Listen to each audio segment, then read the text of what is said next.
morning. The Committee on Oversight and Government Reform will come to order. Without objection, the Chair is authorized to declare a recess at any time. Before I give an opening statement, I'd like to take a moment and announce the newest member of the Subcommittee on Healthcare Benefits and Administrative Rules. I'm pleased that the gentlewoman from New Mexico, Ms. Lujan Grisham, has been appointed, and I'm confident that she'll be an asset to the subcommittee and glad we can make that appointment. Today we're here to revisit issues related to the management of the Chemical Safety Board. This organization has suffered from a checkered history with regard to leadership, much has been documented by this committee. In June of 2014, this committee held a hearing about whistleblower reprisals and mismanagement at the Chemical Safety Board. And now, just 9 months later, we find ourselves here again as things have not improved at all. In fact, in many cases, they have actually gotten worse as more information has come to light. The EPA Inspector General found violations of the Federal Records Act by senior Chemical Safety Board's officials, and we will be discussing this today. In January, the EPA Inspector General reported that Chairman Morier-Raso, General Counsel Richard Loeb, and Managing Director Daniel Horowitz knowingly violated the Federal Records Act by using private emails to conduct official Chemical Safety Board business, despite previous testimony and assurances to this committee that they would not and had not been doing that for some time. The Inspector General's findings are in direct contention with testimony that we heard by the Chairman of the Chemical Safety Board before this committee. The Chairman testified before this committee on June 19, 2014, that the use of private emails had ceased in early 2013. The Inspector General found, for the EPA, however, that the use of private emails continued through 2013 and even into 2014. Despite objection by some board members on January 28, 2015, the board suddenly and without warning passed a sweeping 22-page order. That order reversed many long-standing orders that operated as a check to the power of the chairman and to assure the proper functioning of the board. This action was widely criticized by past and current board members, industry, labor unions, all of which worry about the state of the Chemical Safety Board. The action was also timed to prevent input by a new Senate-confirmed member of the board. One of the other things that's deeply concerning to the committee is that the Chemical Safety Board employee satisfaction is at an all-time low. Only 26% of the CSB employees recently rated their senior leadership as satisfactory, and overall satisfaction was dead last in 2014, the ranking of federal agencies. All of federal government, the Chemical Safety Board is dead last in terms of morale. These problems were confirmed by an outside firm retained to review the Chemical Safety Board management. That firm found, quote, "The agency still suffers from a lack of trust in senior leadership, poor communication, ineffective goal setting, a lack of standard procedures, lack of trust, and a lack of follow-up by senior leadership, which contributes to a lack of accountability," end quote. Instead of acknowledging the issues raised by the outside firm's report, Chemical Safety Board management appears to punish dissenters and discourage employees from bringing their concerns to Congress. In fact, an employee was removed from his position within minutes after overseeing an outside firm because the senior leadership was unhappy that the report showed that there were core problems at the agency. This same employee was then summarily demoted the day after speaking with committee staff about his concern. I'm here to tell you, we put up with a lot of things. We are not putting up with employee retaliation. Members of the Chemical Safety Board and throughout federal government have the ability, the opportunity to speak to members of Congress and their staff. And when they do, there is to be no reprisal. For them to simply try to demote this person, change their title, take away responsibilities because they talk to Congress, we are not putting up with that sort of retaliation. It's a very serious issue, and I know on both sides of the aisle, we do not take this lightly. The employees of the Chemical Safety Board work hard and devoted to the agency's goals have been beaten down and demoralized. Nearly 50% of the employees have left since 2011. Moreover, the Chemical Safety Board is under its current leadership cannot effectively carry out its important mission. That's just not me as the chairman saying this. You get outside groups coming in who paid a lot of money to come in and analyze the group, and we're going to read through some of their conclusions. It's not a pretty picture. We must ensure that the Chemical Safety Board returns to its core mandate and away from leadership that fails to lead and stifles employees' actions. The safety of hardworking Americans is important to this committee and will continue to do whatever it is that we need to do in order to fix the Chemical Safety Board. We should not have to have this agency come before this committee again, but the problems are getting worse, not better. We feel that we have been misled and that the employees have been the suffering consequences of the management of this organization. Now, I'd like to recognize the distinguished ranking member, Mr. Cummings from Maryland, for his opening statement. Thank you very much, Mr. Chairman. And let me start off by saying that I fully agree with you that retaliation is just something that we will not stand for on both sides of the aisle. Mr. Chairman, it's been 9 months since our committee held its last hearing on the Chemical Safety Board. During that hearing last June, I said that it was clear that there were serious management problems that needed to be addressed. I also said that there were not new revelations. For example, Henry Waxman, the former ranking member of the House Energy and Commerce Committee, who helped establish the CSB in 1990, sent 7 recommendations to address these challenges on May 2nd, 2014. In addition, the Inspector General of the Environmental Protection Agency, which has jurisdiction over the CSB, issued 5 audit reports since 2011 with 23 additional recommendations on these issues. In July 2014, the agency hired a management consultant that identified problems and made more recommendations. And the CSB also has an internal workplace improvement committee that has identified concerns and suggested even more improvements. Today, I'm equally troubled to report that despite all of this feedback and all of these recommendations, things have not improved at the CSB.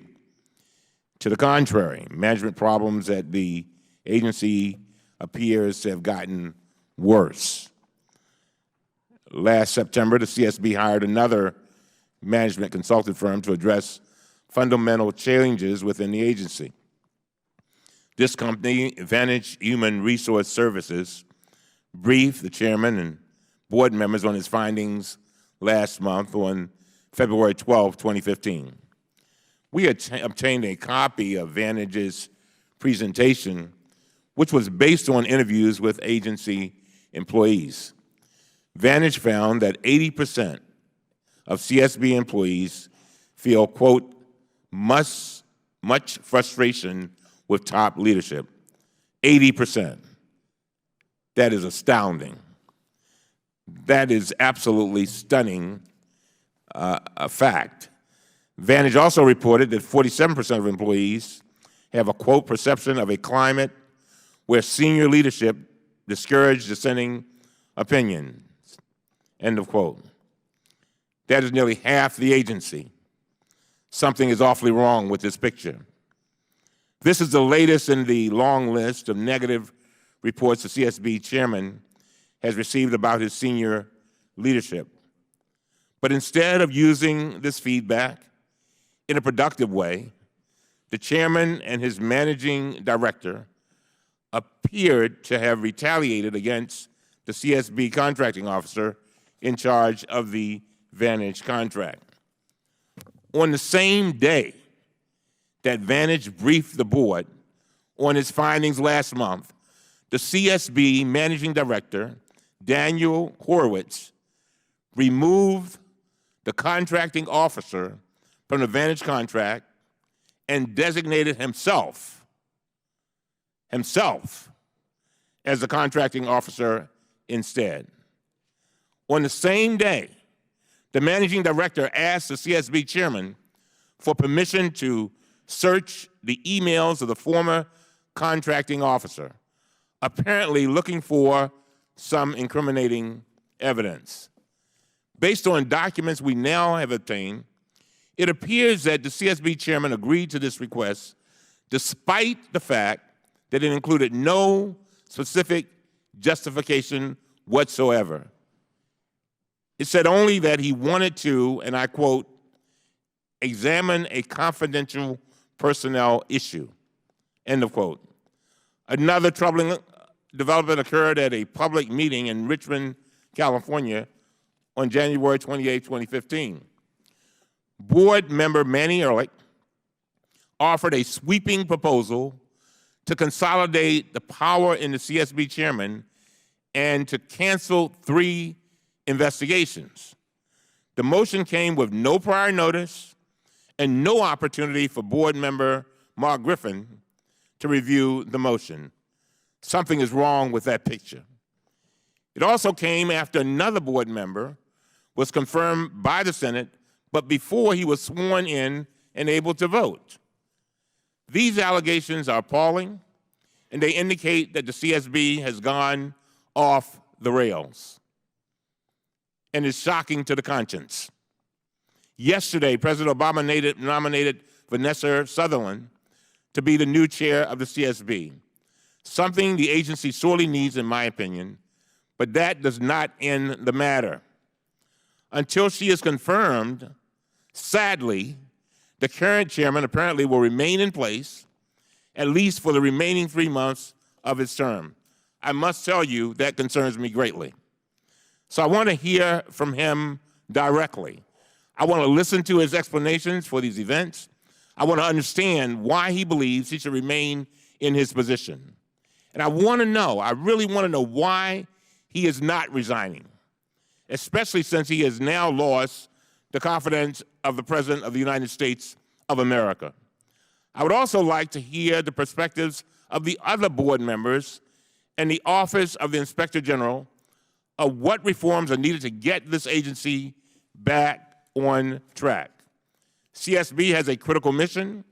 The agency was created to investigate industrial chemical accidents, and it has done landmark work such as the 2014 report on the Deepwater Horizon explosion. But I remind all of you that we're better than that.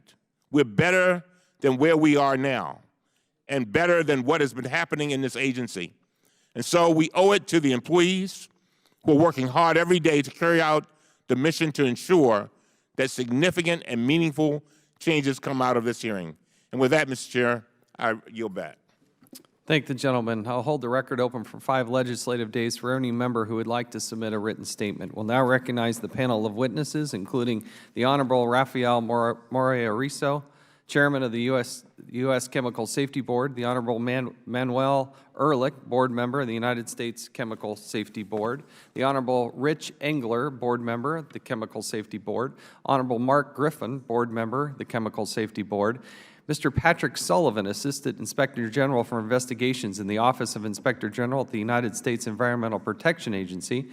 Mr. Sullivan is also accompanied by Mr. Kevin Christensen, Assistant Inspector General for Audit, whose expertise may be needed during the questioning. We would like you to be sworn in as well. We welcome you all, and pursuant to committee rules, the witnesses will be sworn before they testify. So if you will please rise and raise your right hand.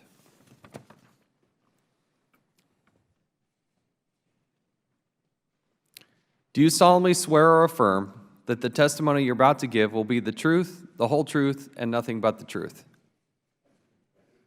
Thank you. Let the record reflect that all witnesses answered in the affirmative, and you may please be seated. We'll now recognize our panel of witnesses, and Dr. Morier-Raso, the chairman, we will now recognize you first. Please push the button. Thank you, Mr. Chairman. I am Rafael Morier-Raso, the chairperson of the U.S. Chemical Safety Board, or the CSB. I am a first-generation American who has dedicated his life to occupational safety and health.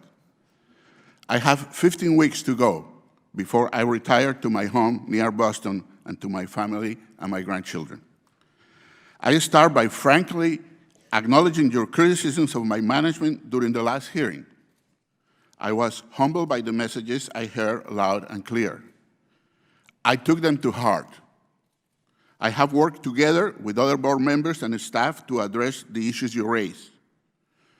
We have adopted a set of recommendations made by former Representative Henry Waxman aimed at improving the functioning of the board. We have also formed an independent workplace improvement committee that is functioning. As you know, we contracted with a consulting company, Vantage, to provide coaching and other services to help us improve internal communications. We recently discovered that Vantage findings, prior from being presented to the board, were altered through inappropriate interactions with the contractor. We have asked for the IG's, the Inspector General, assistance in investigating this matter. It's a contractual matter. But the most important point I will make today is that we have been making rapid progress in the core mission of the CSB, what we are called to do. We have completed 8 high-quality chemical accident investigations reports in the last 9 months, a record for the agency. These reports represent the culmination of years of hard work by our highly motivated investigators. These are wonderful public servants who spend long months away from their families determining the root causes of horrible accidents. The number of open investigations, which was at an all-time high of 22 in June 2010, when I began my term, is now down to 6. 5 of those 6 remaining cases are on track to be completed by the end of the fiscal year, including the West Fertilizer explosion, the contamination of West Virginia drinking water, and the Deepwater Horizon blowout. Our Deepwater reports, issued last year, established for the first time why the blowout preventer failed to work properly. Many other investigations are having a lasting impact on safety. For example, California and Washington states are revamping the refinery safety rules following the CSB, Chevron, and Tesoro investigations where we completed this very last year. Finally, I would like to thank the IG for their efforts with us on federal records management concerning the use of non-governmental email. In February, we received a letter from the White House counsel concerning the IG report and have taken all the corrective actions he requested. The non-government emails have been transferred to agency servers, as we recently informed the IG and the committee. We found that at least 2 other board members and 9 staff have been using also personal email. Those emails have also been preserved and moving to the agency servers. In addition, on February 19, we provided training to all board members and for the new requirements on the law of the preservation of non-governmental report. As my time as chairman draws to a close, we will be leaving behind a stronger agency. We have 2 outstanding new appointees, Manny Ehrlich and Rick Engler, one from industry and one from labor, and both tremendously enthusiastic about the mission. It's a perfect fit. All of us look forward to the confirmation and appointment of President Obama's new nominee as chair, Vanessa Sutherland, who was announced yesterday. As we work through your concerns to make this an even better agency, I assure you that whatever my shortcomings have been, my commitment to the CSB mission has never wavered. I am looking forward to working collegially with the new members for the few weeks that remain. Thank you. Mr. Ehrlich, you are now recognized for 5 minutes. Thank you, and good morning. My name is Manny Ehrlich. I'm a chemist who came to CSB from a 50-year career in the chemical industry, mostly with BASF Corporation. I served in a variety of roles, including executive management, and I eventually led emergency response efforts at chemical accidents across North America. My role as a board member is especially meaningful to me. I worked in a plant in which 2 workers lost their lives in a chemical accident. It was my responsibility to notify their wives. It is an experience you never forget, and one I hope none of you ever have to be involved in. Only last month, Chairman Morier-Raso and I visited the DuPont facility in LaPorte, Texas, where we were investigating a toxic gas release that killed 4 workers.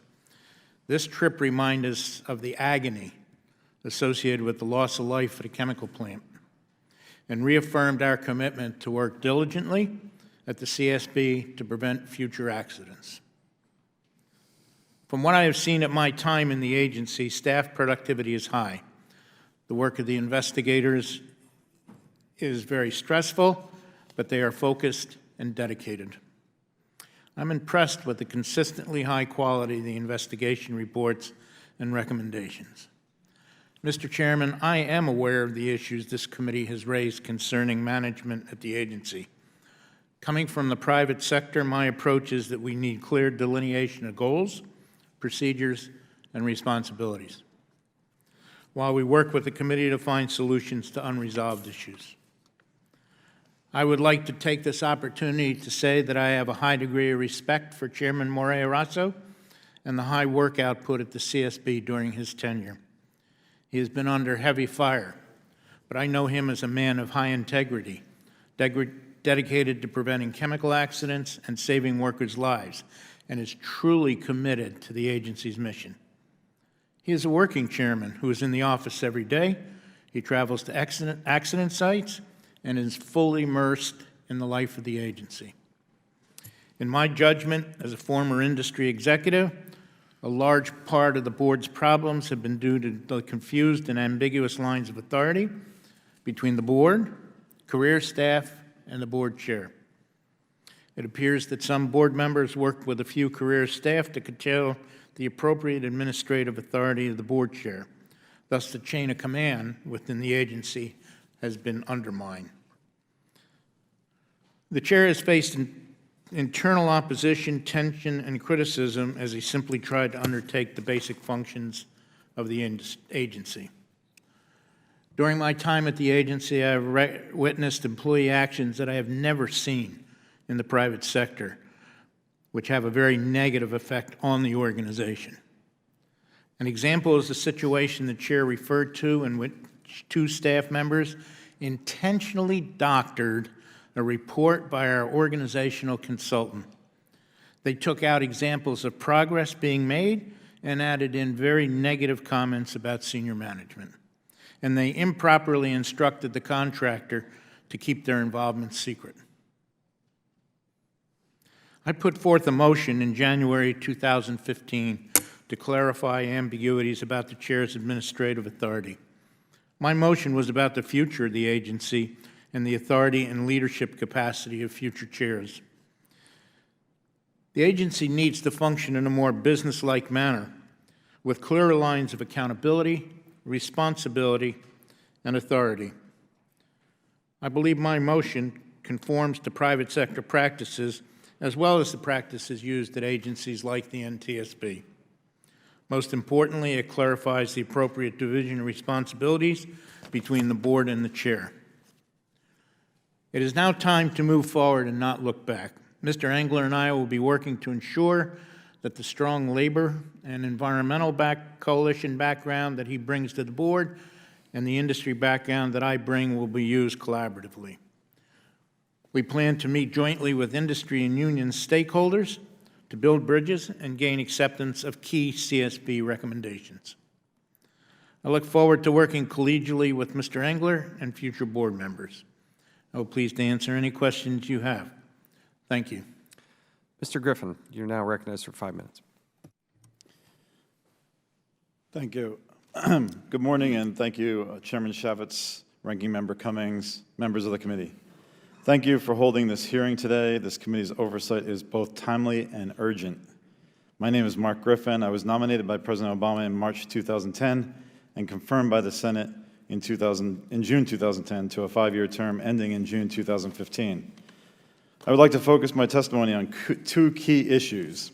One, the late-night vote in a board meeting in Richmond, California, without any advance notice, in which the agency governance system was stripped of necessary checks and balances. And 2, the failure to honor commitments made to this committee in the June 19, 2014 hearing pursuant to Congressman Waxman's recommendations. First, the board action in Richmond, California. In Richmond, California, on January 28th, at a public meeting regarding the Chevron investigation, a surprise motion was presented by Board Member Ehrlich. The multi-part motion included fundamentally modifying the governance of the agency and canceling 3 investigations: the Citgo refinery incidents in Corpus Christi, Texas, the explosion of the Horsehead facility in Monica, Pennsylvania, and the explosion at the Silver Eagle refinery in Woods Cross, Utah. My efforts to table the matter failed, and the motion passed 2-1. The urgency of taking up this sweeping motion just prior to Mr. Engler joining the agency has not yet been explained. The resulting board order on governance, Board Order 2015-1, consolidated power with the chair and eliminated specific checks and balances, including board authorities related to the development of the budget and the use and distribution of appropriated funds, the approval of large expenditures, the appointment of heads of administrative units, career senior executive service appointments. The importance of these authorities was discussed in a letter from Senator Lautenberg back in 1999, shortly after the agency was established. In this letter, Senator Lautenberg clearly indicates that the chairperson shall exercise the executive and administrative function of the board, but must perform those functions, quote, under the direction and approval of the board as a whole, end quote. The intent, as expressed by Senator Lautenberg, is lost in the motion passed on January 28, 2015. The second key issue, CSB actions subsequent to Congressman Waxman's recommendations. In a May 2, 2014 letter to the board, Congressman Waxman put forward several recommendations to begin to address some of the management problems. These recommendations, which I consider a reasonable starting point toward improving agency management, have not been fulfilled. I offer the following observations. 1, communication with the board has not improved.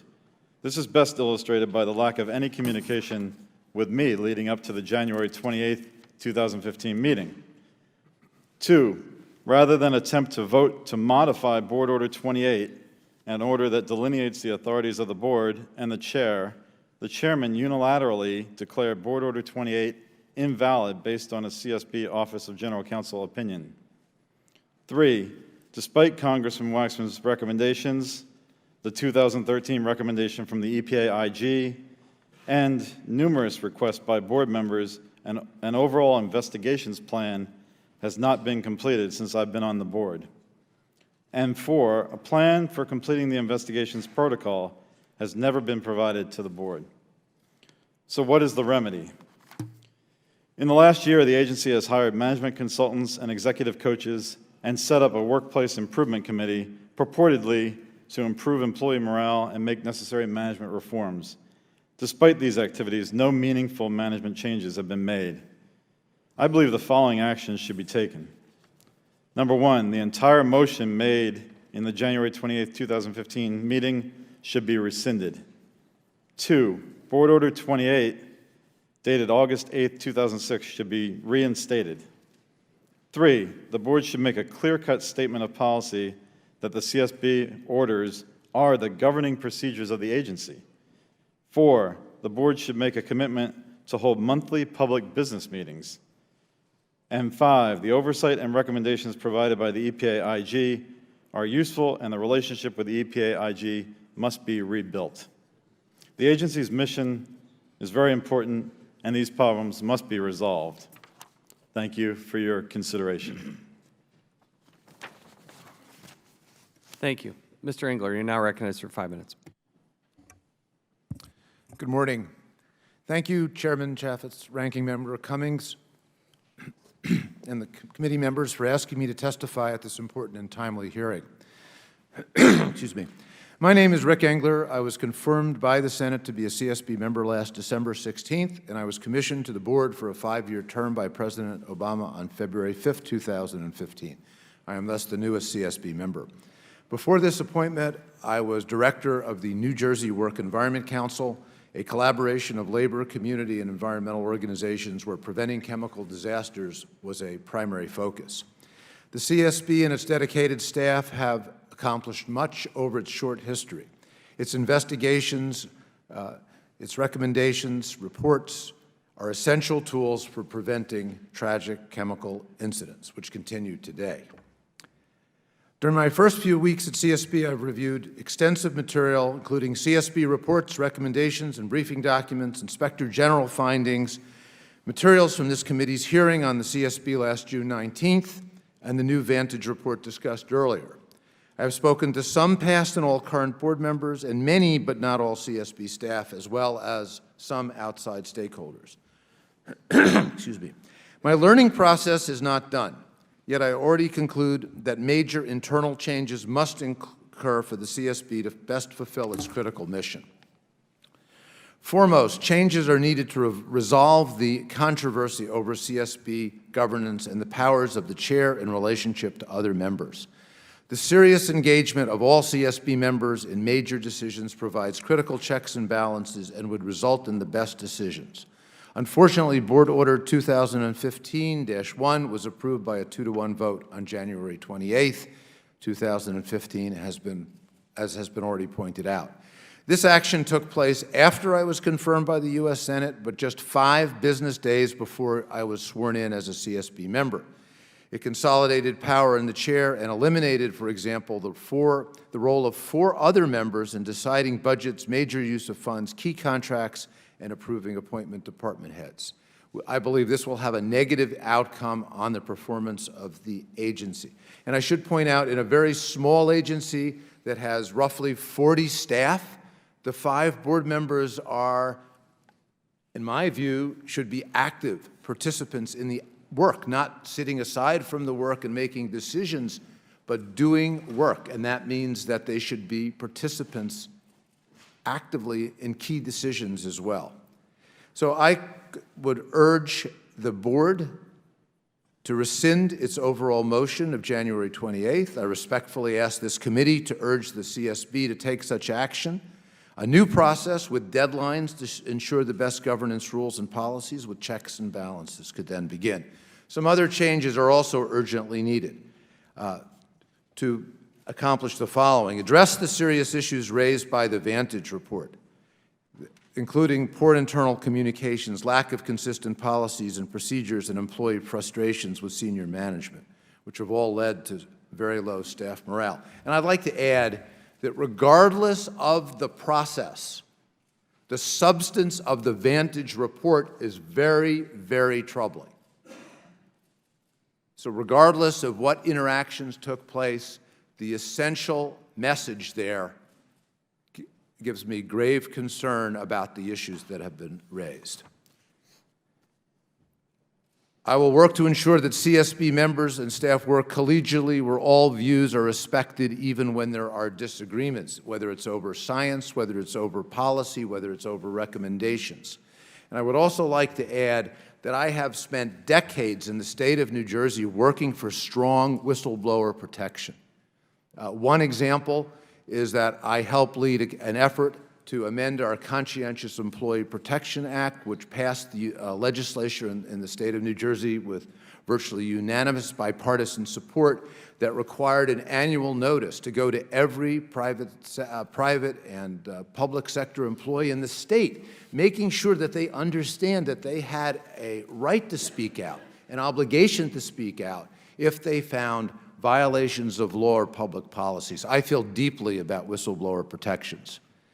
I also think that the board needs to adopt a new project management tracking system with clear objectives, benchmarks, and internal controls, that the board must engage stakeholders, that there must be frequent, well-publicized business meetings, and I reject any notion that carrying out the people's business by a public agency is merely theater, and I look forward to a new relationship with the Office of Inspector General, and I will anticipate, in fact, I'll do it right now, I would seek a briefing from the Inspector General on all the outstanding issues, and I look forward to rebuilding that relationship. I thank the gentleman. Now recognize Mr. Sullivan from the Office of the Inspector General. Now recognized for 5 minutes. Good morning, Chairman Chaffetz, Ranking Member Cummings, and members of the committee. I am Patrick Sullivan, Assistant Inspector General for Investigations for the EPA and the Chemical Safety Board. Thank you for inviting me to appear before you today. I plan to discuss two matters related to CSB. The first is a report of investigation that Inspector General Arthur Elkins sent to the President on January 22nd of this year, addressing conduct by CSB Chairman Rafael Morier-Raso and two of his senior staff members.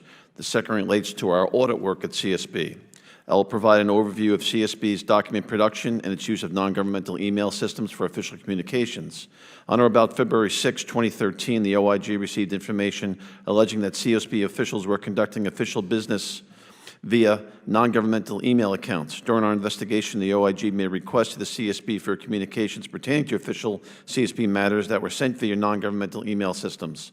CSB declined to provide all the requested documents and provided some documents and emails in redacted form.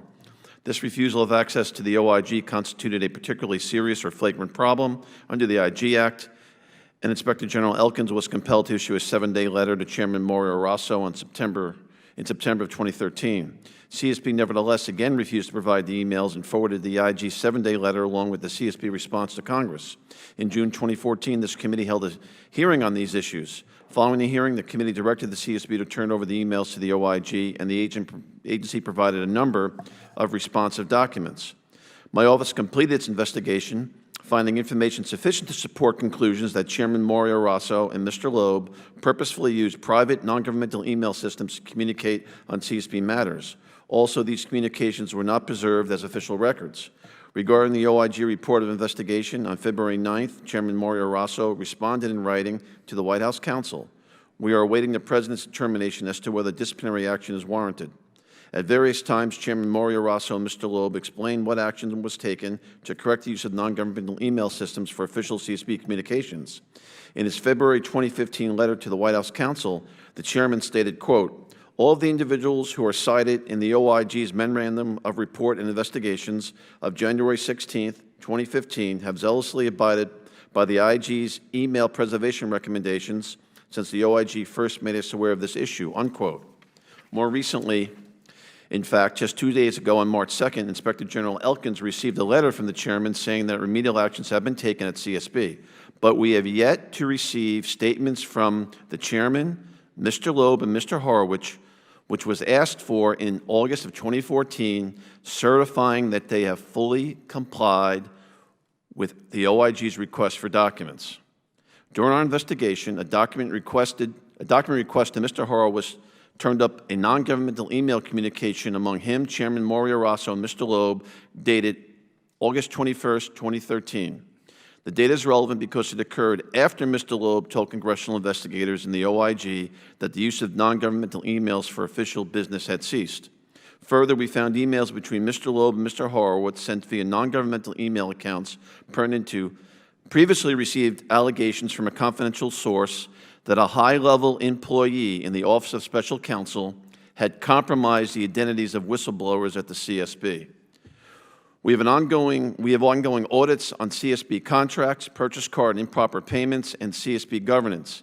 A recent CSB vote abolished 18 board orders, which eliminated internal controls that were being reviewed as part of an ongoing OIG audit.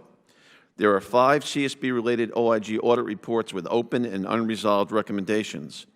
Agencies are supposed to establish a resolution process for such situations. However, the CSB has never done so. Today, I've laid out several areas of significant concern with regard to potential waste, fraud, and abuse as identified by the EPA OIG in our investigative and audit work. Mr. Chairman, this concludes my prepared statement. My colleague, Kevin Christensen, our Assistant Inspector General for Audit, and I will be prepared to answer any questions that you or the committee may have. Thank you, sir. Thank the gentleman. We'll now recognize the gentleman from Michigan, Mr. Wahlberg, for 5 minutes. Thank you, Mr. Chairman, and thank you for holding this hearing. It's important that the citizens of our great country, whether they agree or disagree with the policies that come from Congress or come from agencies, that they can expect that we play within the boundaries of the playing field using the rules of play. And so I appreciate this hearing. Mr. Sullivan, the EPA Inspector General confirmed that Morier-Raso, Loeb, and Horowitz violated the Federal Records Act. Are you certain that you've determined the entire scope of their use of private email accounts? No, sir. We cannot be certain until we get a certification from each individual that they have complied with our request. They have not done so yet. Well, based upon your investigation, were any other CSB employees or board members involved in the use of private email accounts to conduct official business with Morier-Raso, Loeb, or Horowitz? Based on our investigation, we focused our inquiry on Mr. Morier-Raso, Mr. Loeb, and Mr. Horowitz. On March 2nd, we received a letter from the chairman indicating that additional CSB members had utilized private email accounts. This first came to our attention on March 2nd, and we are currently examining that information, and we intend to pursue further inquiries in that regard. Have Morier-Raso, Loeb, or Horowitz taken steps to ensure that their previous private email communications have been entered into CSB records? They have asserted that to us, sir. That's correct. At this time? But we have not confirmed that that's what they've asserted to us, but we have not physically checked to ensure that those records are preserved, but we intend to do so. Okay. Mr. Morier-Raso, have you taken steps to include all private email communications that you used to conduct official CSB business into the federal record? Yes, in February of this year, we received a letter from the White House in which they say that if, excuse me, let me start again. We believe that at this time we are in compliance with all regulations and with all the requests of the IG. All relevant emails have been transferred to government servers for record keeping. I certified my own certification in July of last year, 2014, after doing oversight. Just make it very clear under oath. I am you are stating this. I can say you to the letter that I sent to the email in which I make the certification. If you want, I can quote it from it. It's right here. My letter say to Mr. Elkins, July 15, 2014. The last two paragraphs. Accordingly, I believe that all documents requested by your office covering the period to January 2012 to the present have been fulfilled. The CSB Chief Information Officer was responsible for conducting and overseeing the searches, and based on his assurances, and to the best of my knowledge and belief, the documents provided to your office satisfy all outstanding requests concerning this matter. This was submitted to Mr. Elkins in July 15, 2000. Let me move further on this. You indicated that your personal email account was used to seek Mr. Loeb's legal opinion on draft communications as part of the communications that you had. Is that the only subject matter contained in these emails? There were some other subject matters. We used to use the Gmail to transmit publications in which the CSB were mentioned. We discovered the publication, and I will send him a copy to him. Well, did you, in fact, use personal email address to conduct almost all CSB business that involved Loeb and Horowitz? That's not correct. No, that's not the case. Mr. Sullivan, what is your understanding of the subject matter of the emails exchanged between Morier-Raso, Loeb, and Horowitz that violated the Federal Records Act? There were numerous discussions of CSB business which should have been covered under the .gov email accounts.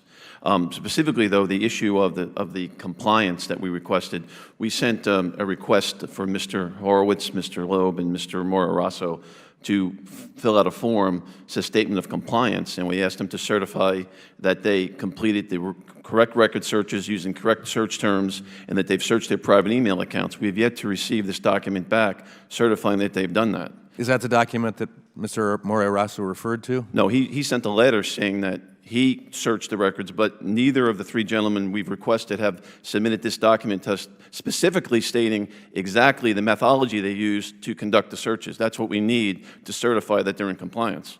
Okay, thank you. My time has expired. Thank the gentleman. Now recognize the gentlewoman from Illinois, Ms. Kelly, for 5 minutes.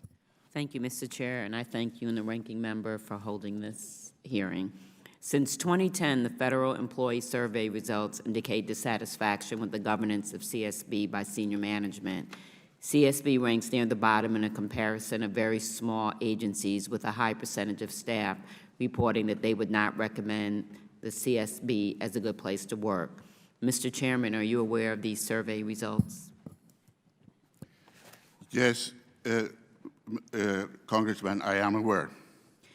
In September 2014, CSB commissioned a study by Vantage Human Resource Services to help the agency address its challenges. Is that correct? That is correct. And in February 2015, you received a report in which Vantage provided its findings. We obtained a copy of this report, and I would like to walk through them. One of the findings was that 47% of CSB employees felt that senior leadership discouraged dissenting opinions. Mr. Chairman, are you aware that nearly half of your employees don't feel as if they can disagree with the agency's position on issues without retaliation? That's what the survey seems to imply, yes. Excuse me? That's what the survey seems to indicate. This concern was raised last June by former board member Beth Rosenberg, who said, and I quote, "Those whose opinions differed from those of senior leadership are marginalized and vilified.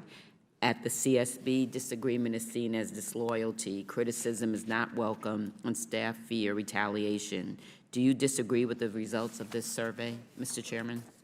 I don't disagree with the results of the survey, but I disagree with the statements that you mentioned from the former board member. Okay. Why do you disagree?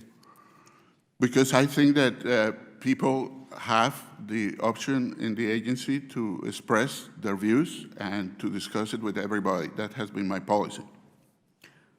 But you did say you agreed with or you had the results of the survey, so the employees don't seem to agree with, that they don't seem to feel free to be able to express themselves by the results of the survey. Yes, I think that the employees disagree with my view. The report also finds that 60% of the employees felt that there was a lack of accountability and a lack of follow-through by senior leadership. Were you aware of that? It says that. Also, I would like to say that the report said that 70% of the people agree that they feel that they are accountable for achieving results, and also that there have been 20% improvements since 2013 on more than 2/3 of the issues that were raised in the survey. Okay. In addition, 80% of employees felt that conflict among board members is having a negative impact on the agency. Mr. Griffin, you have served for nearly 5 years now. Do you agree with this finding, and if so, why? Yeah, I do agree with this finding. Thank you for the question. I think that the conflict on the board, when board orders are continuously violated and the board is circumvented, it creates conflict on the board, and it has resulted in staff concerns. And I think some board members, including myself, share the frustration of the staff that we can't work as a unit, work as a full board. This frustration forced Dr. Rosenberg to leave after 17 months. Okay, thank you. Mr. Chairman, you wrote a letter to the IG 2 days ago requesting an investigation into potentially inappropriate communications and interactions by CSB employees with Vantage. Is that correct? That's correct, yes. Is it fair to say that you do not agree with the conclusions about CSB senior management? I am open about the conclusions of Vantage, but what I discovered is that the report itself have been compromised by 2 CSB senior members. They seem to have influenced the contractor to insert critical language that they themselves have written and eliminate the language where the consultants believed that CSB was making progress. This makes it appear that the consultants were highly critical of senior leadership. They did this in secret and told the contractor to keep it confidential. I have requested that the IG investigate this contractual relationship that seems to me compromised and that seems to me that loses the integrity of the results. I have one more question, so let me get my question in. Mr. Griffin, is there an example of how employees who express opinions that are different from or critical of senior management are treated? Yeah, I think one obvious case involved the safety case recommendation that was made and discussed in the Chevron report in California. And there are many staff that felt as though it needed further examination, as I do. And they felt strongly that if they brought that up, that was disloyalty. And they just were hushed, essentially. Thank you, and thanks for being here. Thank you. Now we recognize the gentleman from South Carolina, Mr. Gowdy, for 5 minutes. Thank you, Mr. Chairman. Dr. Morier-Raso, in June of 2014, you had been sworn and were asked a series of questions by our chairman, one of which was, have you ever used personal email for official business or communication? And again, under oath, Dr. Morier-Raso, your answer was, well, yes, out of ignorance. What was the source of your ignorance? Well, what I found when I get into the agency is that it was a normal custom that... Who told you that with specificity? Well, I just saw the experience that everybody used Gmail for certain communications. Everybody? Everybody that communicated with me, yes. And they used Did you email. consult any manuals? Did you seek any legal guidance as to whether or not that was in compliance with the Federal Records Act? My understanding at the time is that the communications through Gmail were acceptable. And, all right, good. I didn't know any better. I'm glad you brought that up, because your answer continued, at the beginning of my tenure, I used to write drafts or positions. When did your tenure begin, Dr. Morier-Raso? In June 2010. So the beginning of your tenure would reasonably be construed as what? Since you answered under oath that you limited yourself to using personal email during the beginning of your tenure, what's a reasonable understanding of the beginning of your tenure? I told you, June 2010 is the beginning of my 6 months? 12 months? 3 months. 3 months. So your testimony is you did not use personal email more than 3 months after the beginning of your tenure, which would be in 2010? No, that's not my answer. What Well, I did... I'm reading your answer, and your answer was, at the beginning of my tenure, I used to write drafts or positions. Yeah, right. Did you ever use personal email after the beginning of your tenure, which you defined as 3 months? When I was notified by my counsel that this was not a good record-keeping practice, I really am stopped looking doing it. for a yes or no answer initially, and then you are welcome to explain. Did you use personal email after you had been on the job 3 months? Probably yes. Probably yes or yes? Yes, I mean, Okay, good. I didn't Thank know you. that See I shouldn't. See there, it wasn't that complicated. Yeah, The but answer you is know, yes. I did recognize that The this answer is was yes. not a good record-keeping practice. And but then it you was went on pointed to out say, me, when it was pointed out to me, and I ceased to do this. the court reporter's going to have enough trouble without us talking over each other, Dr. Morier-Raso. You also said you used to write drafts or positions before I would put it as, and then you were cut off. Did you ever use personal email to do anything other than write drafts or positions? Yes, I transmitted. All right, so that answer that you gave Chairman Chaffetz was incorrect in multiple ways. First of all, you did use it after the beginning of your tenure, and secondarily, you did use it for more than just drafts or positions. And then the chairman said, when is the most recent time that you used your personal email? And I found this answer instructive. You said, we stopped the practice. Who is we? Well, the people that I write emails to and the people that write emails to me, those are we. Does we include you? Of course. So your testimony would have been that I stopped that practice about 1.5 years ago. If I is included in the word we, then your answer was I stopped that practice about 1.5 years ago. I don't know the exact date as you are asking for, Well, but yes, I stopped the practice. I'm looking at your exact testimony. That's what I'm looking at. You said you stopped it. You said you stopped it 1.5 years prior to when Chairman Chaffetz asked you about it. Do you agree that a common understanding of 1.5 years would be 18 months? Is that a common understanding of a year and a half? Do you disagree that a year and a half would be 18 months, Dr. Morier-Raso? Mr. Congressman, I cannot tell you an exact date. Well, I'm sorry. you gave Chairman Chaffetz an exact date under oath. You said a that year at and a the half beginning- ago. I said at the beginning of my tenure. I've moved on to another question, Dr. Morier-Raso. I've moved on to the second question, and your second answer, which was we stopped that practice about a year and a half ago. And what I find vexing, Doctor, is this was testimony in June of 2014, so a year and a half ago would have been sometime in early 2013, and here I am looking at personal emails you sent in August of 2013. Well, within a year of when you gave that testimony to Congressman Chaffetz. Can you understand why we would be troubled by your previous testimony, Dr. Morier-Raso? I just cited 4 instances in which it was factually deficient. If you look at the email that you are referring to, Now, I'm it's looking at simply the transmission of a article that appeared in the press. Dr. Morier-Raso, I'm looking at your prior testimony. That's what I find vexing and alarming, is your prior testimony to the chairman of this committee. Well, I accept it. I made a mistake probably in August, and rather than using the CSB mail, by a mistake, I sent it a Gmail with the copy of an article that appeared in a newspaper. Well, I agree you made a mistake, but my main concern is that you made a mistake when you were testifying before this committee. And with that, I would yield back to the chairman. Gentleman yields back. We'll now recognize the gentleman from California, Mr. Liu, for 5 minutes. Thank you, Mr. Chair. I'd like to discuss the motion that was approved at the January 28th public meeting convened by the CSB in Richmond, California. 18 of the agency's orders relating to personnel, contracting, budgeting, and general administration of the board were rescinded, including Board Order 28. Mr. Sherman, is that correct? Yes, it is. Okay.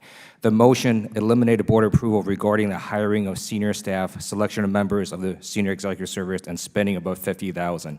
Mr. Griffin, Mr. Engler, is that your understanding as well? Yes, that is. All right. So I'm going to read to you a quote in a National Journal article by William Wright, a former board member, who stated, "It looks like a takeover of the agency. Early on, the agency had some really rough roads because we were fighting over authority, but we tried to balance that. You're basically now handing it over to one person." Mr. Griffin, Mr. Engler, would you agree with that statement? Yes, I would agree with that statement. Yes, I would. And you would agree this is essentially a power grab by the chairman, correct? Yeah, I agree. It's to restore power or put power in the chair and take it away from the overall board. Yes. Yes. Okay. In 2000, a Department of Justice Office of Legal Counsel opinion agrees with you. It states, and I quote, "The day-to-day administration of the board matters and execution of board policies are the responsibilities of the chairperson subject to board oversight." In addition, the Cardin Group, a consulting firm hired by CSB to help the agency address internal challenges, also believed that board oversight or governance was critically important. A report from that firm said, "Restoring board governance to ensure functionality of the board is ultimately the CSB is mandatory." Mr. Griffin, Mr. Engler, do you agree with both of those statements? Yes, absolutely. I think the motion removed many important checks and balances, and I absolutely agree. I agree as well. Okay. All right. Dr. Morier-Raso, at the beginning of this hearing, you open up by saying, "I will start by frankly acknowledging that a number of members of this committee have been critical of my chairmanship of the CSB. I was humbled by the messages I heard loud and clear during your hearing 8 months ago in June."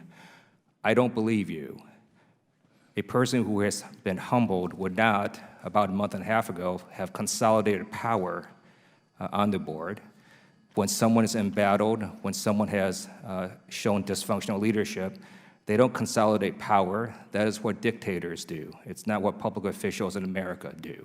I do not understand why you would look at taking that action when none of the recommendations of Congressman Waxman or of this committee anywhere would say, hey, we've got a dysfunctional CSB, we've got a chairman that has violated laws and regulations, and the solution to that is the chairman to consolidate power. That makes absolutely no sense. If I may, Mr. No, Chairman. I will ask you a question, and then you can answer. Okay, well, you want to make... Are you aware that on February 18th, there was an explosion at the Torrance ExxonMobil refinery in my district? That's a question to you, Mr. Chairman. Oh, that's the question, yes. Yes, I was aware of that explosion, yes. And what are y'all doing about it? We, as we normally do when there are serious chemical explosions, we convene what we call a deployment meeting in which we collect information about the particular incident. We pool the senior department directors on the information that we have. We use an algorithm to put a number that will define the seriousness of the consequence of the accident, and based on those, on all those inputs, we make a decision if we are able to deploy or not to the particular accident. We went through all that process in Torrance. And what's a timeline for that? The timeline is within the 24 hours of the accident. And then have you shared what your conclusions were after 24 hours? The conclusions of the deployment meeting was that even though there was an important and serious accident, that we didn't have the resources to deploy, and we didn't deploy. Okay. I will follow up with the CSB on that issue. And then let me close by saying that, again, I'm deeply troubled not only by your desire to consolidate power at the board, but also by the method in which you chose to do so by intentionally ramming this through, even though we had another board member coming up who could have voted on this. Mr. Congressman, I yield back. Mr. Congressman, if I may, these changes that happened in January 28 were not for me. I have a few weeks left. They were put in the board after 4.5 years of discussion of what is the way that governance will work in the board, and they were put in place and voted in there by a new board member, were proposed by a new board member, and supported by me to establish clear lines of authority and to put the way that the agency function to make it compatible with federal law. We cannot have board orders that are incompatible with federal law. The objective of this is to put them in line with the National Transportation Safety Board that we did, and to have a system that is a system that follows our model, that is the National Transportation Safety Board, and that will work for the future. This is for the future. If there is any idea from other board members that this is not acceptable or it's not useful, of course, they have the opportunity to propose a motion and to try to change it whenever they want. They have 5 years to do it. Mr. Liu, we'll go ahead and recognize you for additional time if you so need it. I think my points have been made. Thank you. I'd like to interject here and say and ask a question as to why then didn't you publish this in advance of the meeting? I have been discussing the government issue with Mr. Griffin for 4.5 years. As a matter of fact, for a year we discussed what should be the board roles and responsibilities. Okay, let's get. And we proposed a board order that we agree on, that we were going to vote on, and then he voted no on it. And this discussion continues. Let's get Mr. Griffin's opinion of this perspective. Mr. Griffin. Yes, thank you, Chairman. It is true. We've talked about these changes for quite some time, and we grappled with changes to Board Order 28 and additional board orders on roles and responsibilities. And at the end of the day, changes were not acceptable to me, and Mr. Breslin asked for calendaring the motion. Later, when Dr. Rosenberg was on the board, it was the same situation. So we did grapple with those changes, but instead of voting and trying to fix them through a vote, they continued to work around and circumvent the board orders and leading up to this final surprise vote in California. When you say surprise, what do you mean surprise? I mean surprise in that the night of the vote, I listened to the motion be read into them. At the end of a Chevron report, Mr. Ehrlich was recognized to make a motion. He read a summary of the motion. Subsequent to that, they handed me a 22-page package. It was the first time I saw that. We'll now recognize the gentlewoman, unless Mr. Liu, or Mr. Cummings. Yes. Chairman. Mr. Engler, Mr. Aaron, what do you want to say? Thank you. I think the issue of government is a major central issue to the future of the board. It's the bedrock upon which decisions are made. It will determine the nature of the recommendations. It can affect certainly key staffing.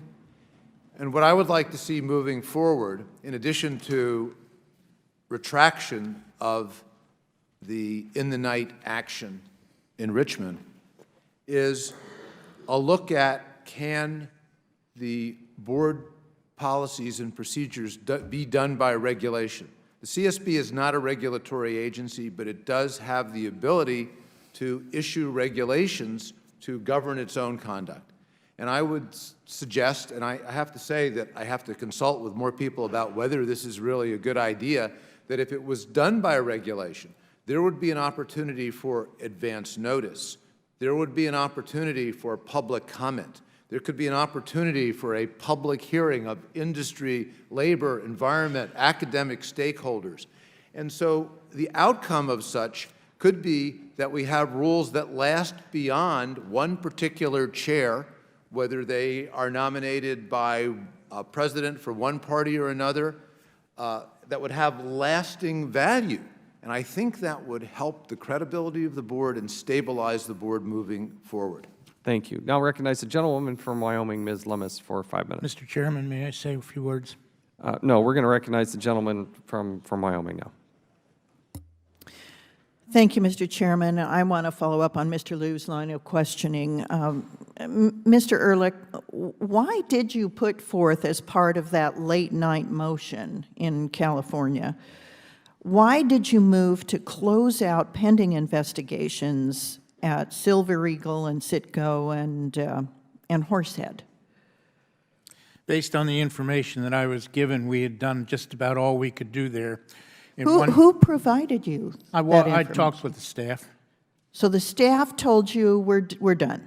Well, they had put out several reports. One of the instances had to do with technology that no one in the United States even used anymore. So why a late-night motion that wrapped a whole bunch of board procedures, chairman duties in with this?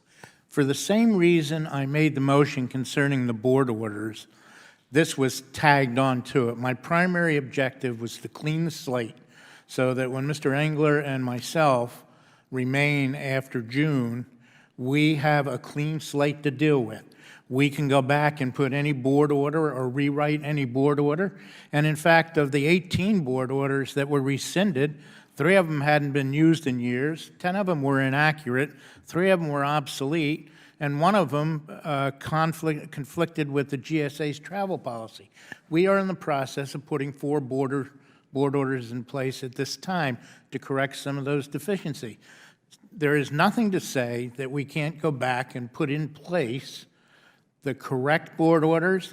We can look at issues around those 3 particular accidents that had been closed out, but at that point in time, we had spent a lot of data on it, a lot of time on it. Most of the people who were involved were not involved and were not available anymore. Okay. Mr. Morier-Raso, did you agree with this closing out the pending investigations?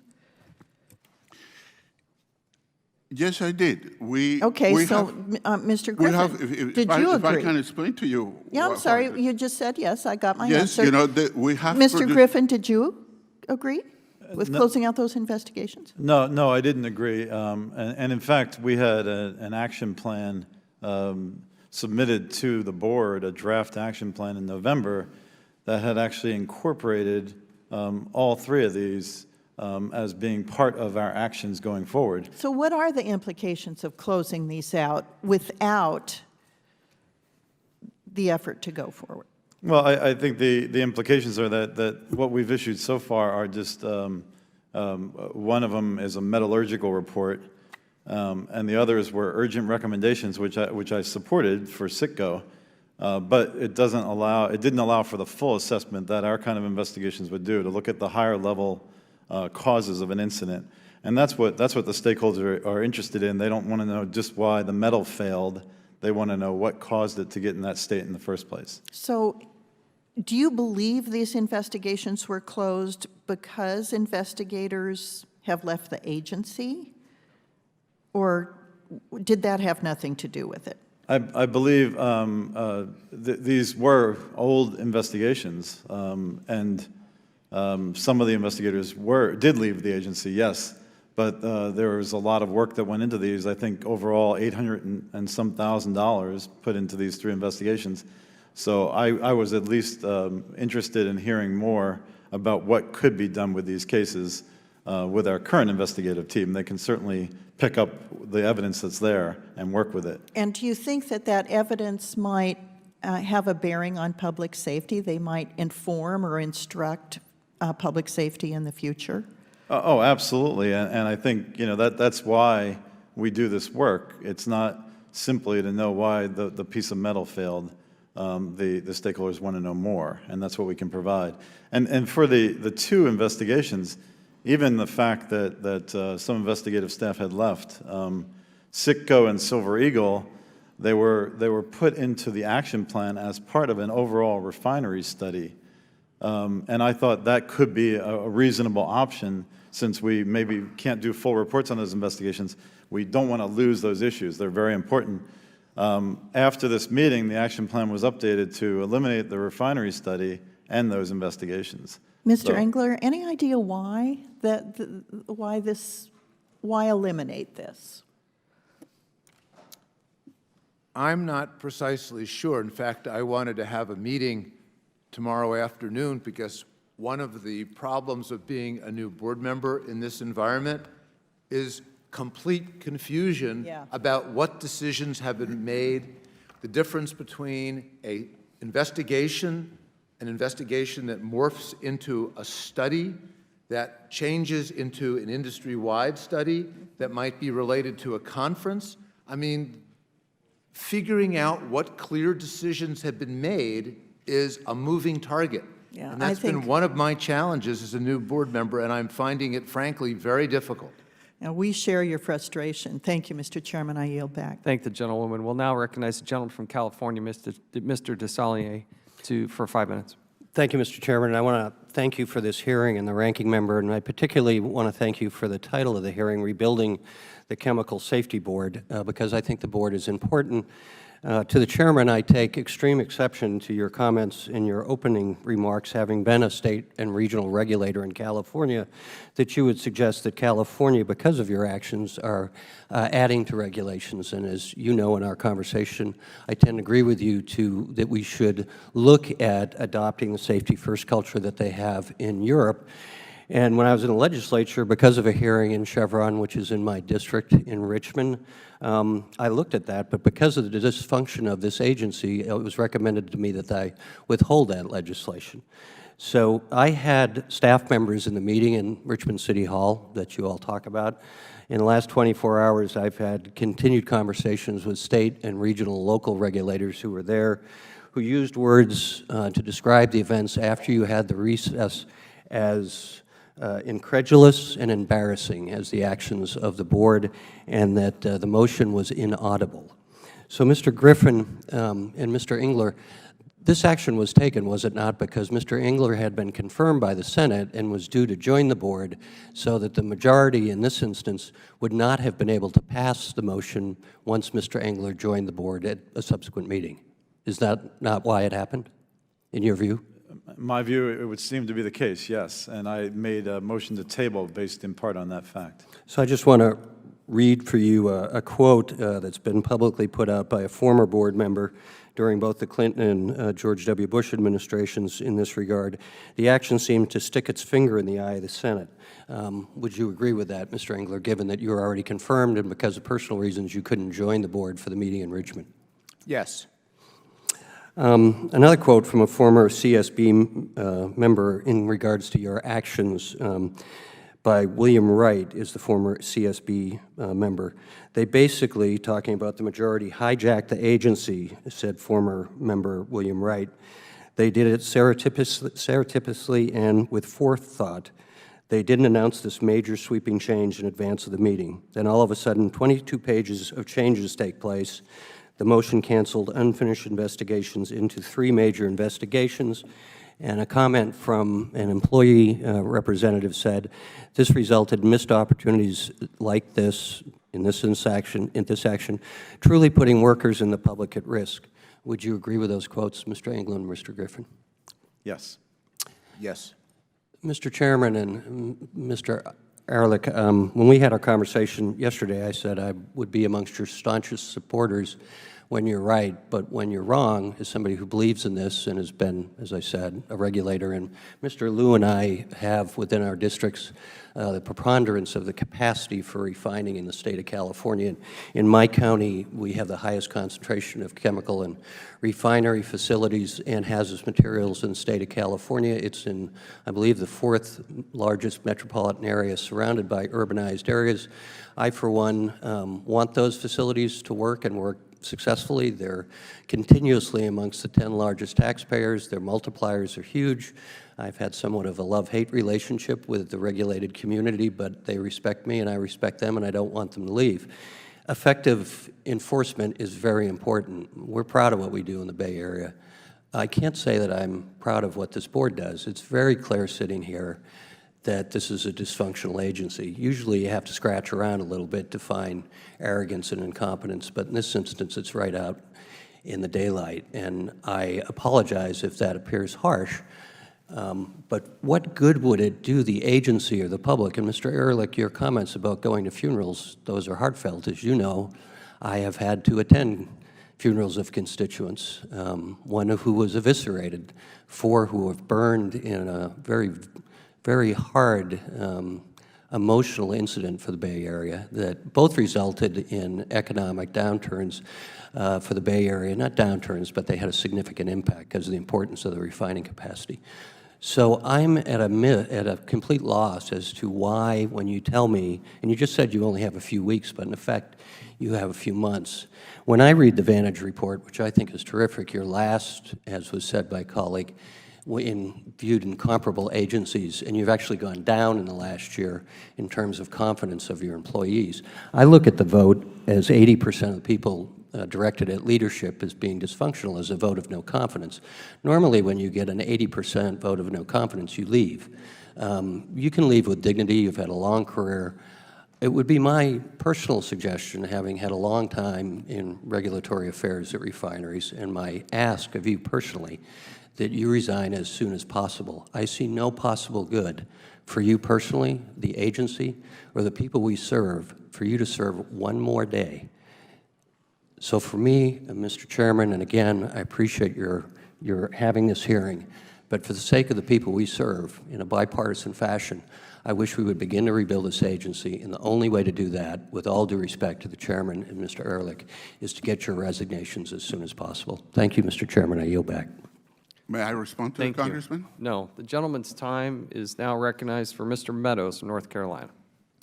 Thank you, Mr. Chairman. I thank you for holding this hearing, and I must confess, when I saw the topic of the hearing, I was a little surprised, Mr. Chairman, that we would be having some of these same people come back before Oversight on the very same issue.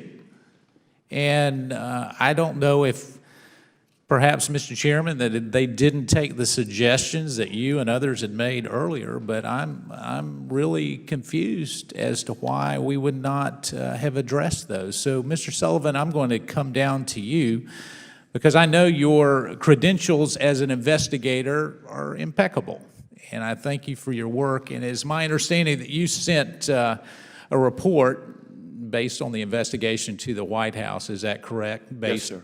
Yes, sir. And have you received any response from the White House regarding your report on the use of private emails? The White House counsel has communicated with our counsel saying it was received, and the counsel's office in the White House forwarded on to Dr. Morier-Raso for his reply, and we've received Dr. Morier-Raso's reply. We've had no further communication from the White House whether or not disciplinary action is planned. but they are engaged with you. Yes, sir. Okay, so Dr. Raso, have you had discussions, obviously you've replied, have you had discussions with the White House regarding this report? Yes, I have. So have you defended your actions? I have tell them that we have immediately responded to the IG request and provided them with their request. We are in compliance with the rules that were passed in terms of how to use non-governmental mail that were passed by this committee.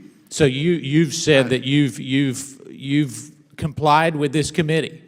Absolutely. Well, now I'm a little troubled with that because the chairman and Mr. Gowdy both have indicated that some of your testimony here before us is not consistent with your actions. Would you agree with that statement? That you make one statement here before us and do something else. Let me make it clearer. I agree there is a confusion about some dates about when these things happen, but I can tell you that all the non-governmental emails that were produced by me and by staff and by 2 board members, all those emails have been transferred.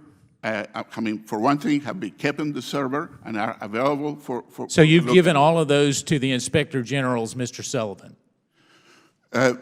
Yes or no? They are right here. They are right here. I informed to them that they have been put on the server and they are I don't care about the server. I care about getting them to Mr. Sullivan and this committee. Do I have your commitment today that you're willing to give them to Mr. Sullivan and this committee, every one of them? Absolutely. They are right Do here. you understand that you violated the Federal Records Act? You violated the law.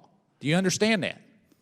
By the using law, your personal as email. far as I understand it, was passed in November 2014. Immediately that I was made aware of that law, No, the Federal Records Act is not a 2014 initiative. Being able to keep and use your personal email, did you not know that that was illegal? My understanding is that the Federal Records Act before 2014 was silent about non-governmental email. Well, it was silent about you not losing your job. We have a piece of legislation that maybe we have to address that. So what do we tell the people where you've used your personal email to keep control and take advantage of those employees that are hardworking employees, some of which the ranking member has identified, some of which are reaching out to us as whistleblowers? What do we tell those employees? Well, I disagree with your premise that the objective of using those emails was to oppress people or all the other things that you are saying that it happened. So why would you use personal email versus your official one then? If it wasn't to hide your dialogue. First, when I started, as I explained, out of ignorance, when I find out that this was obviously not a good way of keeping records, I stopped the practice and I start collecting everything that was developed in the Gmail. Okay, I'm running out of time. So do I have your commitment that you will give every single email as well as the other emails that were personally to the investigator and to this committee? Do I have your commitment today? I already have provided that information, yes, and the information on the other people that use Gmail that I have here, I will provide too. I thank the patience of the chair. Thank you. We'll now recognize the gentleman from Massachusetts, Mr. Lynch, for 5 minutes. Thank you very much, Mr. Chairman, and to the ranking member. This is an important hearing. I want to go back. I know, Mr. Ehrlich, you talked about worker safety, and it's puzzling to me why the board has canceled 3 investigations that had been pending for more than 4 years. One of these investigations involved a fire and the release of 42,000 pounds of highly toxic hydrofluoric acid at a Citgo refinery in Texas. In that instance, 1 worker was badly burned in that accident. Another investigation that you canceled involved an explosion and a fire at the Horsehead Zinc plant in Pennsylvania. We had 2 workers killed there. We had a 3rd investigation involved a flash fire caused by a large flammable vapor cloud at the Silver Eagle refinery in Utah, we had 4 workers who were severely burned, and a sort of follow-on second explosion at that facility caused by a pipe failure occurred a couple of months later, which also damaged about 100 homes. So despite the concern for worker safety and public safety, there was a decision to, and Mr. Ehrlich, in introducing the motion before the board to cancel those investigations, you stated, and I quote, "There's no realistic opportunity to issue a CSB report on these tragic incidents." Mr. Griffin, you voted against this motion to cancel these investigations. Is that correct? That is correct, sir. You know, help me with this. How can we do this? Well, I mean, I think I go back to something I've been requesting for 4.5 years, which is an overall investigations plan and the ability of the board to make these decisions. And, you know, these investigations being canceled in the dark of night in California wasn't the appropriate way to deliberate on these. There were other proposals put forward, as I said, of having a larger refinery study where these investigations could have been incorporated into that. I'd be happy to deliberate on that and decide that as a board, not in the fashion it was done, though. Yeah, Mr. Chairman, I think that this is as bad as I've seen, and I just I appreciate you bringing this forward. Let me ask you about Mr. Griffin. Were you there when they did this? Yeah, you were there when we did this hearing, and they eliminated all these rules. Previously there was a rule on any expenditure over $50,000 required the board members to approve it. But then with this most recent coup, and it was a coup, now the chairman has the ability to make expenditures over $50,000 without board approval. What's up with that? Yeah, that's correct. I think that, along with other important checks and balances, were lost when they canceled, and I have my binder here of the 18 board orders. Yeah. You know, no opportunity to study these. I think perhaps going through these one by one and making revisions, that might be appropriate, but to sweep them all away, I thought was ridiculous and lost a lot of the important checks and balances of the board oversight over the chairman's administrative and executive function. Right. And Mr. Engler, this all happened just as you had been approved by the Senate, but you hadn't been able to take your seat yet and to deliberate on this. Is that correct?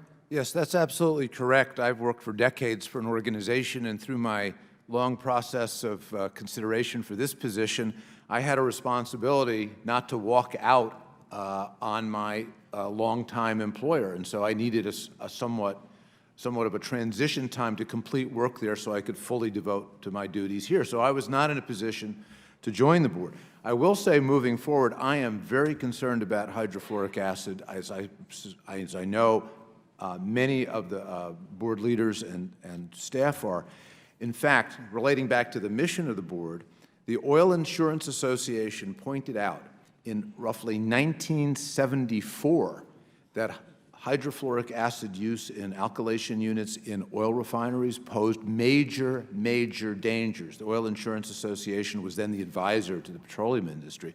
And so this should be taken very, very, very seriously, and I intend moving forward to revisit this issue. I'm not sure what the best way to do it is at this point, but I think that this is one of the most important issues that we face as a responsible board to look at this particular hazard. Thank you, Mr. Chairman. I yield back.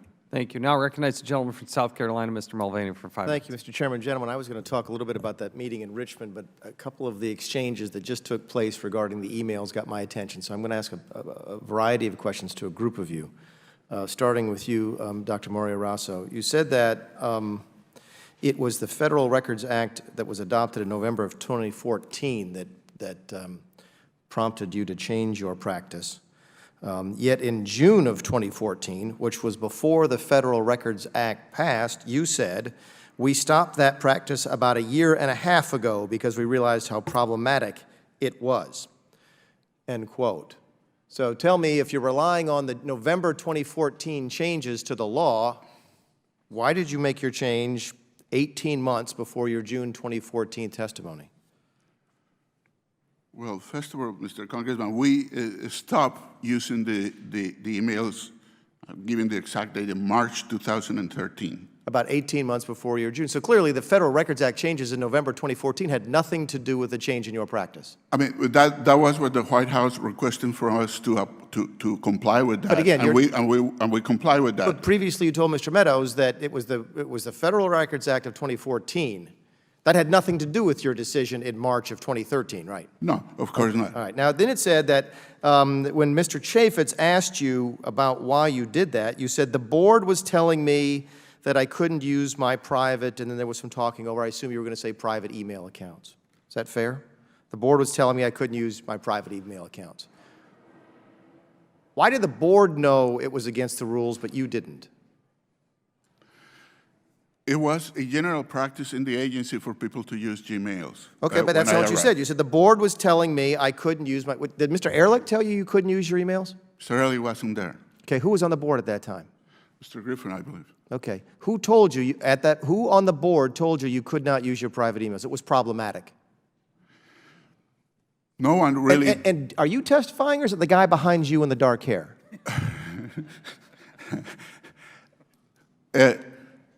The people that told me that I mean, it wasn't a discussion about if we could use or not use emails. It's simply that no, it was. Naturally, people will use I'm just email. reading your testimony. The board was telling me that I couldn't use my private, and we assume the next word is email. So I'm asking you, who on the board told you that? I have no recollection of that. Did you know that it was improper to use your private email accounts? At that time, no. Should you have known? I don't know. Probably I should. Were there other people on the board who knew it was inappropriate? Well, and again, is it the guy behind you who's giving you the answers? Are you going to testify? Sir, I am testifying. Would you identify the gentleman in the dark hair behind you, please? That gentleman is the general counsel of the agency. Okay. Is he testifying today? Is he under oath? Did he just feed you the answer to that question that I gave you? The hearing here. Did he just tell you the answer to my question was no? Is that what he just said to you? I didn't hear, no. You can't hear him at all? No, because we can see him. Everybody I am up here paying can see him. attention to you. So let's go back to my question. You just said you didn't know it was inappropriate to use your emails in March of 2013. And I'm asking you, did any members of your board know it was inappropriate or problematic? I don't know. But then why did you tell Mr. Chaffetz in June of 2014 that the board was telling me I couldn't use my private emails? I mean, I made that statement because, as I said, it was a common practice for everybody to use it. So my Did you make the statement because it was a true statement? As far as I can tell, yes. So I'm asking you again, but the board didn't tell you couldn't use your private emails. You've already said that. You can't remember anybody in the board telling you that. You can't identify anybody who knew it was against the rules. The board didn't tell you it was problematic, did they? I don't know one way or the other. I don't have any recollection of a dialogue on that issue. All right. Should you have known? Probably yes. Were there anybody else at your agency that knew? Was there anybody else who knew it was problematic to use emails? I don't know. Okay. You retire in 15 weeks. By the way, Mr. Sullivan, did you ever come across any evidence that Dr. Morier-Raso continued to use his private emails after he knew it was problematic or against the law or violations of the Federal Records Act? Yes, Mr. Mulvaney, we did. Thank you very much. And I wish I had more time to explore that. Dr. Morier-Raso, you retire in 15 weeks. Do you believe that retiring bureaucrats who break the law should be entitled to their full retirement package? I am committed to see the work of the Chemical Safety Board finished. Do you believe? And I believe that the reports that we still have online have to be finished. I'm not asking you about that. I'm just asking your personal opinion. As a 30-year public servant, do you think that public servants who give misleading testimony to Congress should be entitled to their full retirement package? I don't have an opinion on that. Do you believe that any lifetime bureaucrat who is held in contempt of Congress should be entitled to their full retirement package? I don't know which the lifetime bureaucrat you are referring to. I'm not a lifetime bureaucrat. Thank you, Mr. Chairman. We'll now recognize the gentlewoman from Michigan, Ms. Lawrence, for 5 minutes. Thank you, Mr. Chairman. This line of questioning is concerning to me, the responses. Last May, former Congressman Henry Waxman recommended that the chairman consult with board members to establish an investigation plan. And it's been stated here today that that was a request and a desire of some board members. I think such a plan would allow the CSB to prioritize its investigations better, to better control its workload and resources, to ensure that investigations are completed. And frankly, it gives us accountability. Mr. Griffin, has an investigation plan been developed? Yes or no? No. But it was requested last May, is that correct? It was requested last May, and I've requested for several years. It was pointed out by a 2013 EPA IG report that we should have an investigative plan. So it's been pointed out a number of times, yes. And you also requested a public business plan to obtain information on the status of all open investigations. Is that right? Right. This was along the same lines. We, Dr. Rosenberg and myself requested that. We attempted to make a motion in a public meeting to have another meeting. We also later did a written motion for the same request to simply have a business meeting to hear the status of all open investigations and what our path forward was, so that the board actually had some input into where these investigations So I were going. understand you made the request. What were the responses? They were denied. The last vote was calendared, essentially tabled, to be taken up, ironically, at another public meeting. But it was a procedural block, essentially. Mr. Chairman, your testimony, you're not even addressing an investigation plan. You talk about the backlog. Can you tell me why the request was denied? The request was not denied. I disagree with Mr. Griffin.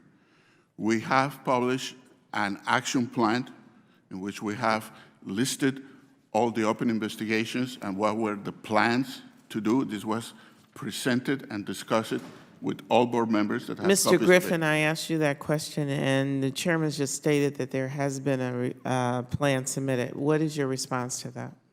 There's been no, there's something called an action plan, which was never published, by the way, and it was modified, as I said, after the last California meeting, but it essentially is a list of investigations that they think they're going to complete within the year. It's not a full plan. You know, it has been demonstrated today that there are, Mr. Engler, did you have a comment? Just that I looked at the action plan, and I just didn't think it met rigorous standards that included what the clear objectives are, what the benchmarks were for progress, what there were any kind of time-specific focus on a breakdown of tasks.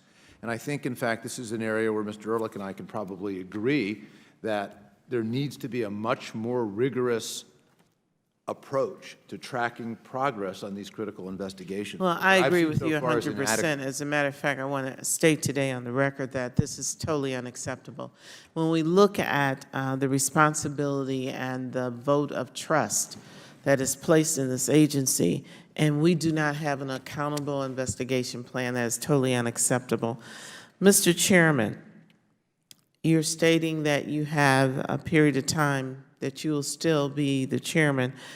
What is your commitment that an investigation plan will be established, voted on for this board?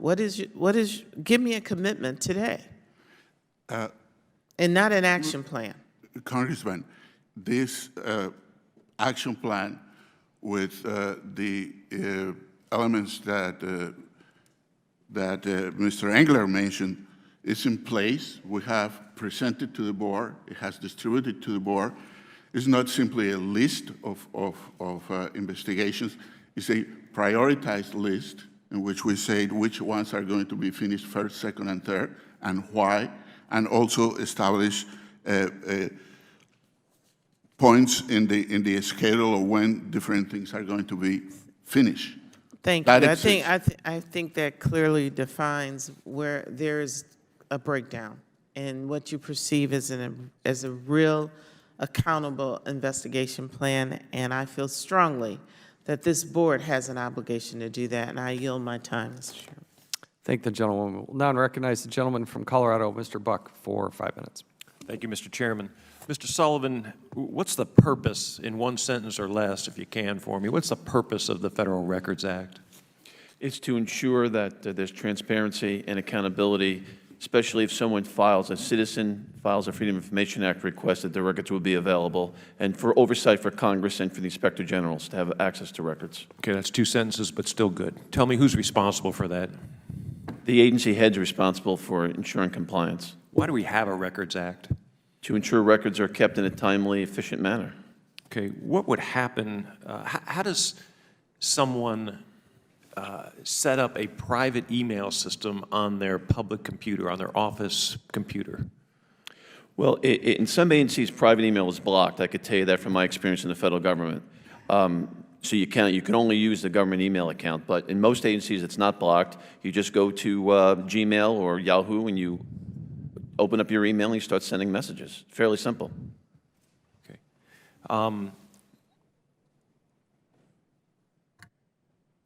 My understanding is that there is a policy that was issued by the President of the United States that would prohibit private emails on government computers, federal government computers. Well, it's my understanding, sir, to be technical, I think it's to prohibit the use of government business and private email accounts. I don't think there's a presidential directive that you can't check your personal email on a government computer. Okay, so say that again. What is the directive? The prohibition is you cannot conduct government business using private email accounts. And if someone used a private email account on their government computer, they're sending that email typically to other people in government.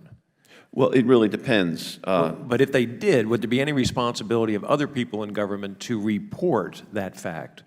I think if you're a member of that agency, it would be, but if you're sending it to another government agency, I don't know. I think we get a little murky at that point. But you can see clearly on the email account where it's coming from. Yes. You can see that it's not coming from a government agency. It's coming from a Yahoo account. It's coming from some other kind of account. Yes, sir. Clearly, it does not say .gov, so you know it's from a private account. Okay, so just hypothetically, if a Secretary of State, for example, were using a private email account and sent out emails to individuals, other individuals in government, those individuals would know that cabinet-level official was using a private email account. Well, hypothetically, it's obvious from the address in the email whether it's a .gov or not. Yes. It'd be fairly self-evident. And at least as it pertains to other cabinet-level officials, those folks would know that the president had issued a directive that would have told others not to use private email accounts.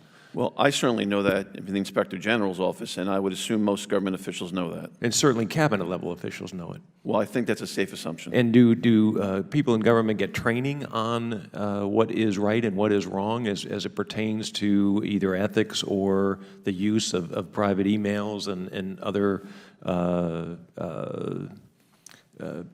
appropriate uses of resources? Yes, it's required training. Okay, I yield back. Thank you. Thank the gentleman. We'll now recognize the gentlewoman from the District of Columbia, Ms. Norton, for 5 minutes. Thank you, Mr. Chairman. I would like to clear up this email business, and I think we might be able to do it right here at this hearing, because I've heard Dr. Morier-Raso keeps pointing to the presence of emails here, you know, as if he has nothing to hide. And I understand, Mr. Sullivan, that you wanted to make sure that the chairman had turned over all of his emails from his personal records that reflected government business. Isn't that right? Yes, Ms. Norton, that's correct. Now, I'm asking you, do you have a copy of that certification with you today? Yes, ma'am, I do. I wonder if a staff from the committee would provide a copy to our colleagues. Yes, I have 2 copies here for both yourself and for the majority. I ask that that be done, and while I wait, let me continue. Let me ask you to make clear what this form that is being distributed is. Is this, it says statement of compliance, is this the standard form you use during investigations to make sure that you have all the records? Yes, ma'am. This is a template, and it's been specified here for the specific case we were working on. And you can see in paragraph 3, we have the specific search terms that we're interested in this investigation. So it's a template that we use, but it's been kind of drilled down to be specific for the investigation involving the Chemical Safety Board, and specifically involving Mr. Morier-Raso, Mr. Loeb, and Mr. Horowitz. And the point is to make sure there are no additional records, that you have all the records. Yes, ma'am. We just cannot accept a letter saying that we've checked our records. We have to determine what the methodology is. Did you use these important search terms that we're asking for? Did you have any records with any of these individuals' names mentioned? That it's important to our investigation, because we cannot access a personal email account unless we have a search warrant. And in this time, the U.S. Attorney's Office had already declined a criminal prosecution, so we had no means to get a search warrant. So the only way we could possibly obtain compliance is self-compliance with an affidavit to us stating that they've done what we've asked them to do. Well, now, I'm going to ask Mr. Morier-Raso to listen carefully.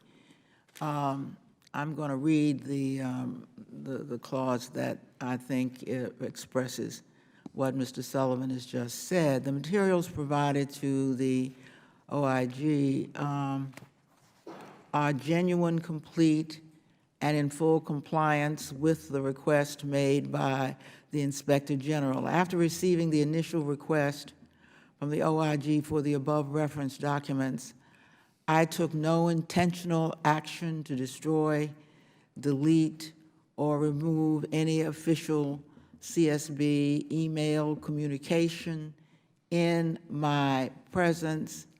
I state that the following is true and correct. Now that you have heard this, Chairman Morier-Raso, do you agree under oath that you have met the terms of this certification? Yes, I affirm that. So it seems to me the emails now should be turned over. Thank you very much, Mr. Chairman. Well, if the gentleman would yield, I assume you're asking unanimous consent to enter this document into the record? Yes, I am, Mr. Chairman. Without objection, so ordered. If I may follow up on your question, because I think you're right, how many times and how long has the chairman had this document? We sent it to his chief counsel August of 2014. This is after we received some of the records. We wanted to be ensured that it was complete, the records that were turned over to us. So why didn't you sign it? I sent, as I said before, a letter to Mr. Ed Akins expressing that, as I said before, that the CSB Chief Information Officer was responsible for conducting and overseeing the searches they request, and based on his assurances, and to the best of my knowledge and belief, the documents provided to the Office of Mr. Elkins satisfy all outstanding requests concerning this matter. So to be clear, the Inspector General asked you to certify this, gave you a document, 1 page, and you elected not to sign it. I sent him a letter certifying that I have sent it. No. You didn't sign the document that the Inspector General asked for, correct? I didn't. I sent the letter certifying. And this is part of the ongoing. Mr. Chairman, field can I rep. reclaim my time for a moment? Sure, sure. Ask, what's the difference you see between, now here's the official government document. Why did you prefer your letter when there's an official, you know, I could file my own federal income taxes my own way too, and I prefer to do it that way. But, but they make me sign this document, they make me fill the thing out. So why did you feel privileged to certify through mail rather than through the kind of official document you must have become accustomed to your entire life? The way that was put to me is that I was asking to volunteer to sign if I volunteered to sign this new form that they provided to me. And I felt like I have already certified, I have signed, I have given my word, and I didn't feel like volunteer to sign this new form that was presented to me. You had a conscientious objection to signing this form? It's just that I already have given a certification. I was asking a second certification, volunteered to make a second one. Go ahead. Were you advised by lawyers that you should not sign this form, but instead send a letter? Yes. Oh, what lawyers? Were they private lawyers or were they the agency lawyers? My private lawyer said that I shouldn't volunteer to sign forms that I wasn't obligated to sign. Did they give you any reason for this? Did they think you might incriminate yourself in some fashion? It was told that it was volunteer, so I said, look, the issue is certification of sending materials. I have given a certification in the form of a letter. I have sent the material. I have given my word that I send the material. I have my chief information officers doing the searches, getting the information and transferring. I follow their advice. So you're a federal official, but you do not feel that you have to abide by the same laws requiring documents as other federal officials. Yeah. That's the long and short of it, isn't it? I mean, other federal officials... I wasn't very clear if I was required to sign this certification. I have a letter in which I certified... Did you ask for clarification from Mr. Sullivan? Well, I thought that my letter speaks for myself or giving a certification of... So you didn't ask for clarification from I Mr. did. Sullivan? Go ahead. Just one question. Why didn't you sign the document, man? I mean, it just seems like it's such a simple thing. You're familiar with the document. You agree with every word of it. Is that right? Well, I asked for legal advice on this. This is a pretty serious matter. Yeah, it's a very serious... I showed them this document and say, well, you know, they are asking me, they have developed this document, they want me to volunteer to sign, and I say, well, yeah, I already certified this, I already signed a letter saying I submitted what they want. So he said, well, my advice is you don't volunteer to sign a document that you don't have to. And the letter said everything that's in this document? The letter that you did sign? As far as I'm concerned, yes. Mr. Could I ask if do we have that? With the advice was from the lawyer who's with him today? No, this is a private lawyer. Do you have the document? Do you have the letter? Yes, I have it. Oh, good. May I? If the can we clerk get a copy of that? Clerk can get this, make duplicates for everybody on the board, and we ask unanimous consent to enter it into the record. Without objections to order. I have 2 copies, as a matter of fact, so I'll give you one. The clerk can take that. It'll take a few minutes to duplicate it. Thank you. We'll now recognize the gentleman from North Carolina, Mr. Walker, for 5 minutes. Thank you, Mr. Chairman. Dr. Morier-Raso, you said earlier that you are a first-generation American. Is that correct? I'm sorry? You said earlier that you are a first-generation American? Yes. In your opening statement. Remember the last line of the oath that you took, by chance? The last sentence of the oath?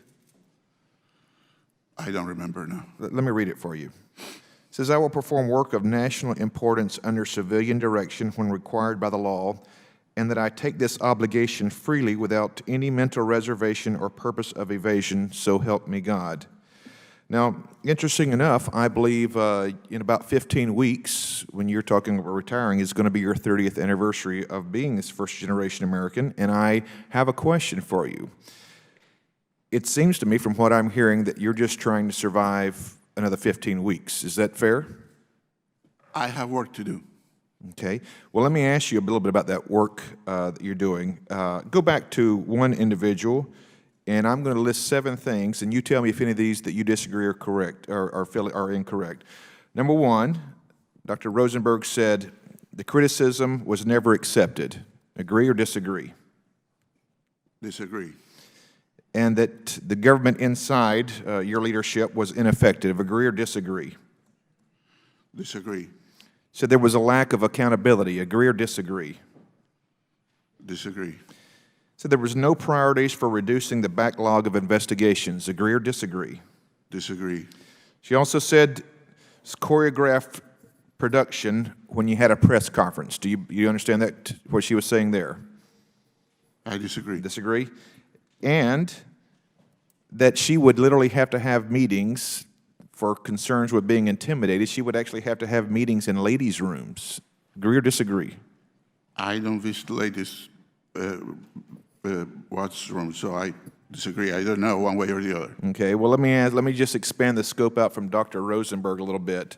Multiple individuals inside this agency have portrayed it as a toxic work environment. What do you have to say about that? I disagree.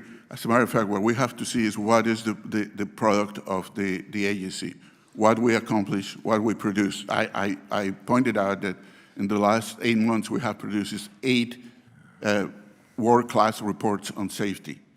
And that is our core mission. That's what we do, and that's what we do right. Do you feel like a place that has a toxic work environment probably cannot produce world-class. In 2 or 3 sentences, how would you describe? Give me a brief description of your job. What are primarily, in 2 or 3 sentences, your function?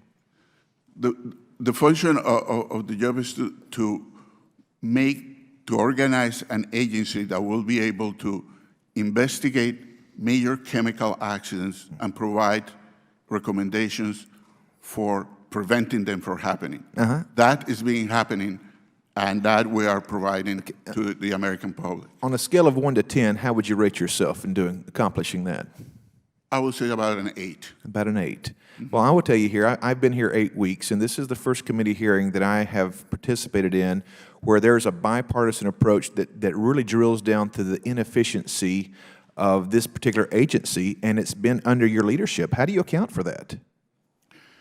Well, I don't know how you define inefficiency. We have produced 22 major reports in 5 years, and in the last 8 months, we have produced 8 reports, major reports, that include each one a video that appear in our website. We have 400,000 hits in our website for our work. I don't think that... So under oath, you're basically telling this committee that your agency has run at premium efficiency level. Not premium, but, you know, it has delivered what it was designed to do. And what would you have liked to have done better? Where do you feel like the mistakes were made? I would like to have more resources in order to be able to cover more of these chemical accidents that could... So this was resources, were the inefficiencies, they were because you didn't have enough resources? We didn't have enough resources to do the work that were given to us, yes. Okay, with that I yield back. Thank the gentleman. We'll now recognize the gentleman from Virginia, Mr. Conley, for 5 minutes. Thank you, Mr. Chairman, and welcome back, Mr. Morier-Raso. Mr. Engler, you have called for the rescission of the board decision of January 28th. Is that correct? Yes. And why do you think it should be rescinded? Because I think it was not considered in an open and fair way. And I don't mean, it's not a personal matter that no one called me up prior to a formal appointment by the President and asked me what I thought. It seems to me when you change major procedures, policies, that there is an obligation as a public entity to interact with the public, to not, and frankly, I'm quite familiar with some of the New Jersey laws we have on this. I need a briefing. One of the things I wasn't briefed on the Sunshine Act. I don't know whether there was a technical violation or just a violation of the intent of that, but major change by agencies needs to be done with public notice, the opportunity for public comment, public hearings, and it has to be an ongoing process, and I endorse a call of Member would Griffin you say- for public meetings. Thank you.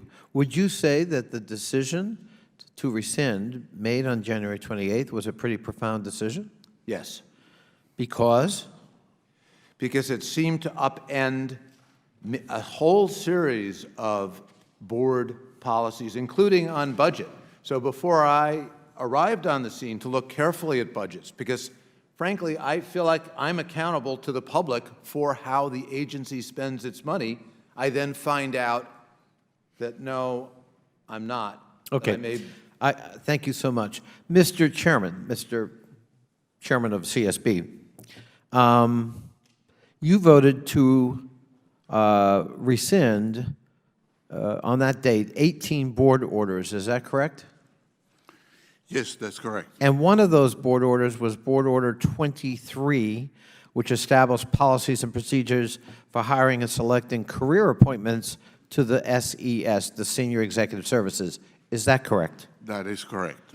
That order also established the Executive Resources Board within your agency, and that board conducts the hiring process and makes recommendations and best qualified candidates to the board. Is that correct? The all board order, yes, it has something like that in the all board order, yes. Mm-hmm.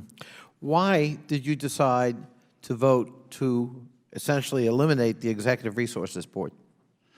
Because that order is in conflict with the Office of Personnel Management Procedures for the choosing of SES.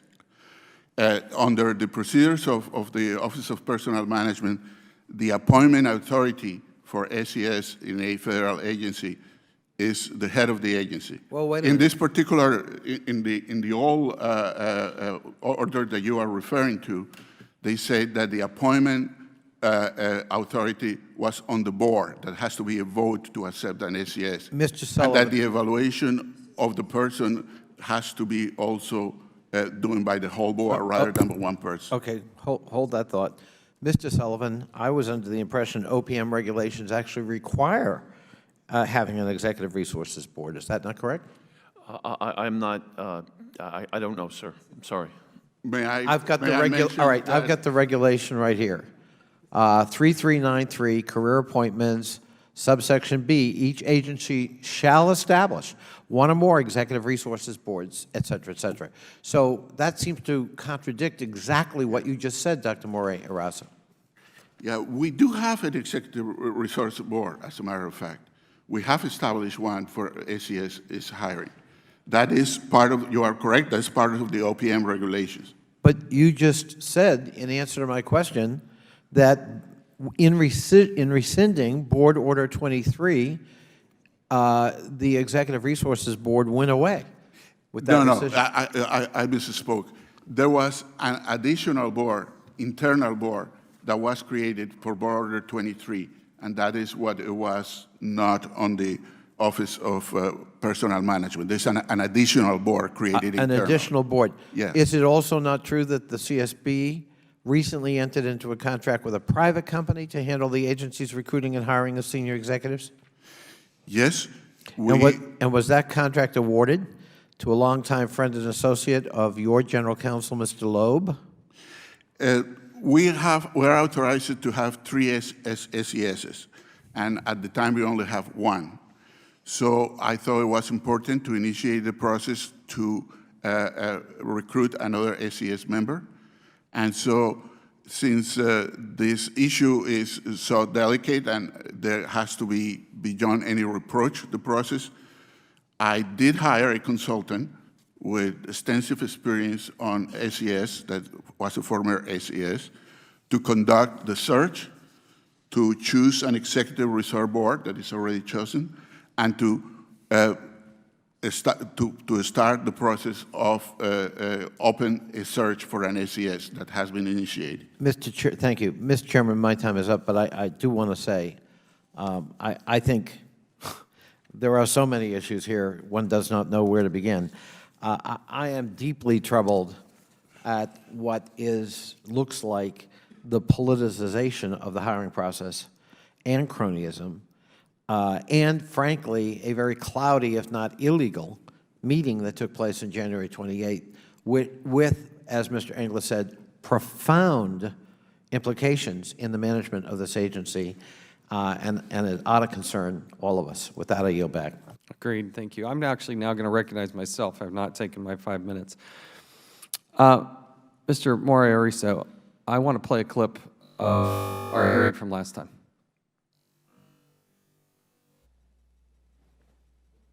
Mr. Morier-Raso, have you ever personally used your personal email for official business or communication?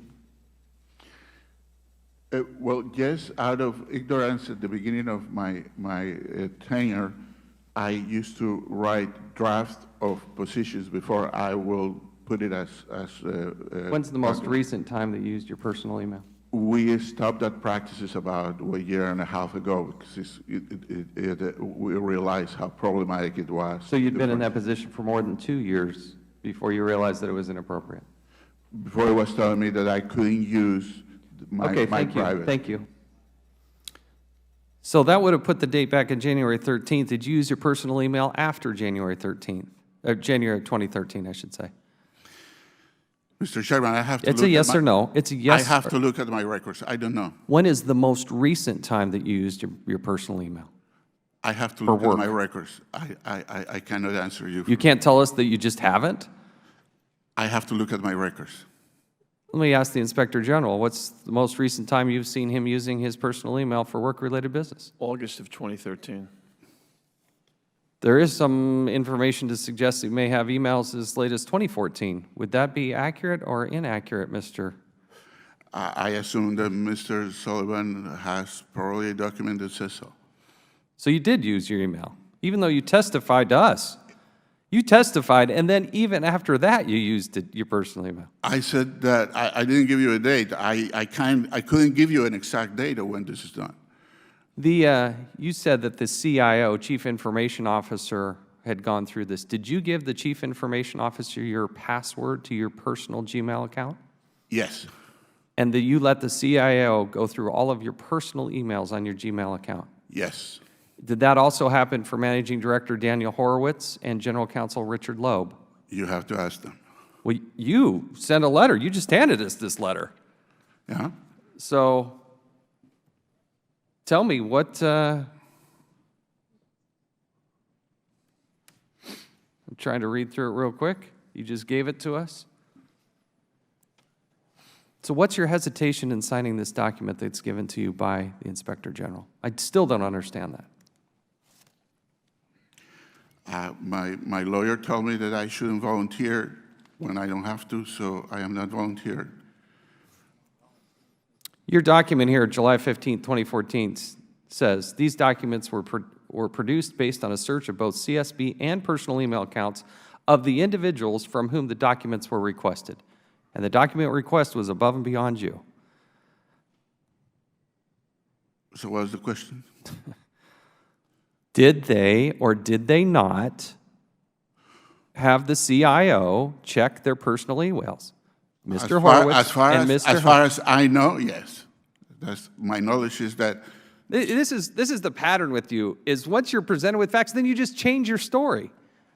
But you don't give us candid testimony the moment that you're asked. Let me go back to something. If I don't know something, I cannot tell you yes or no.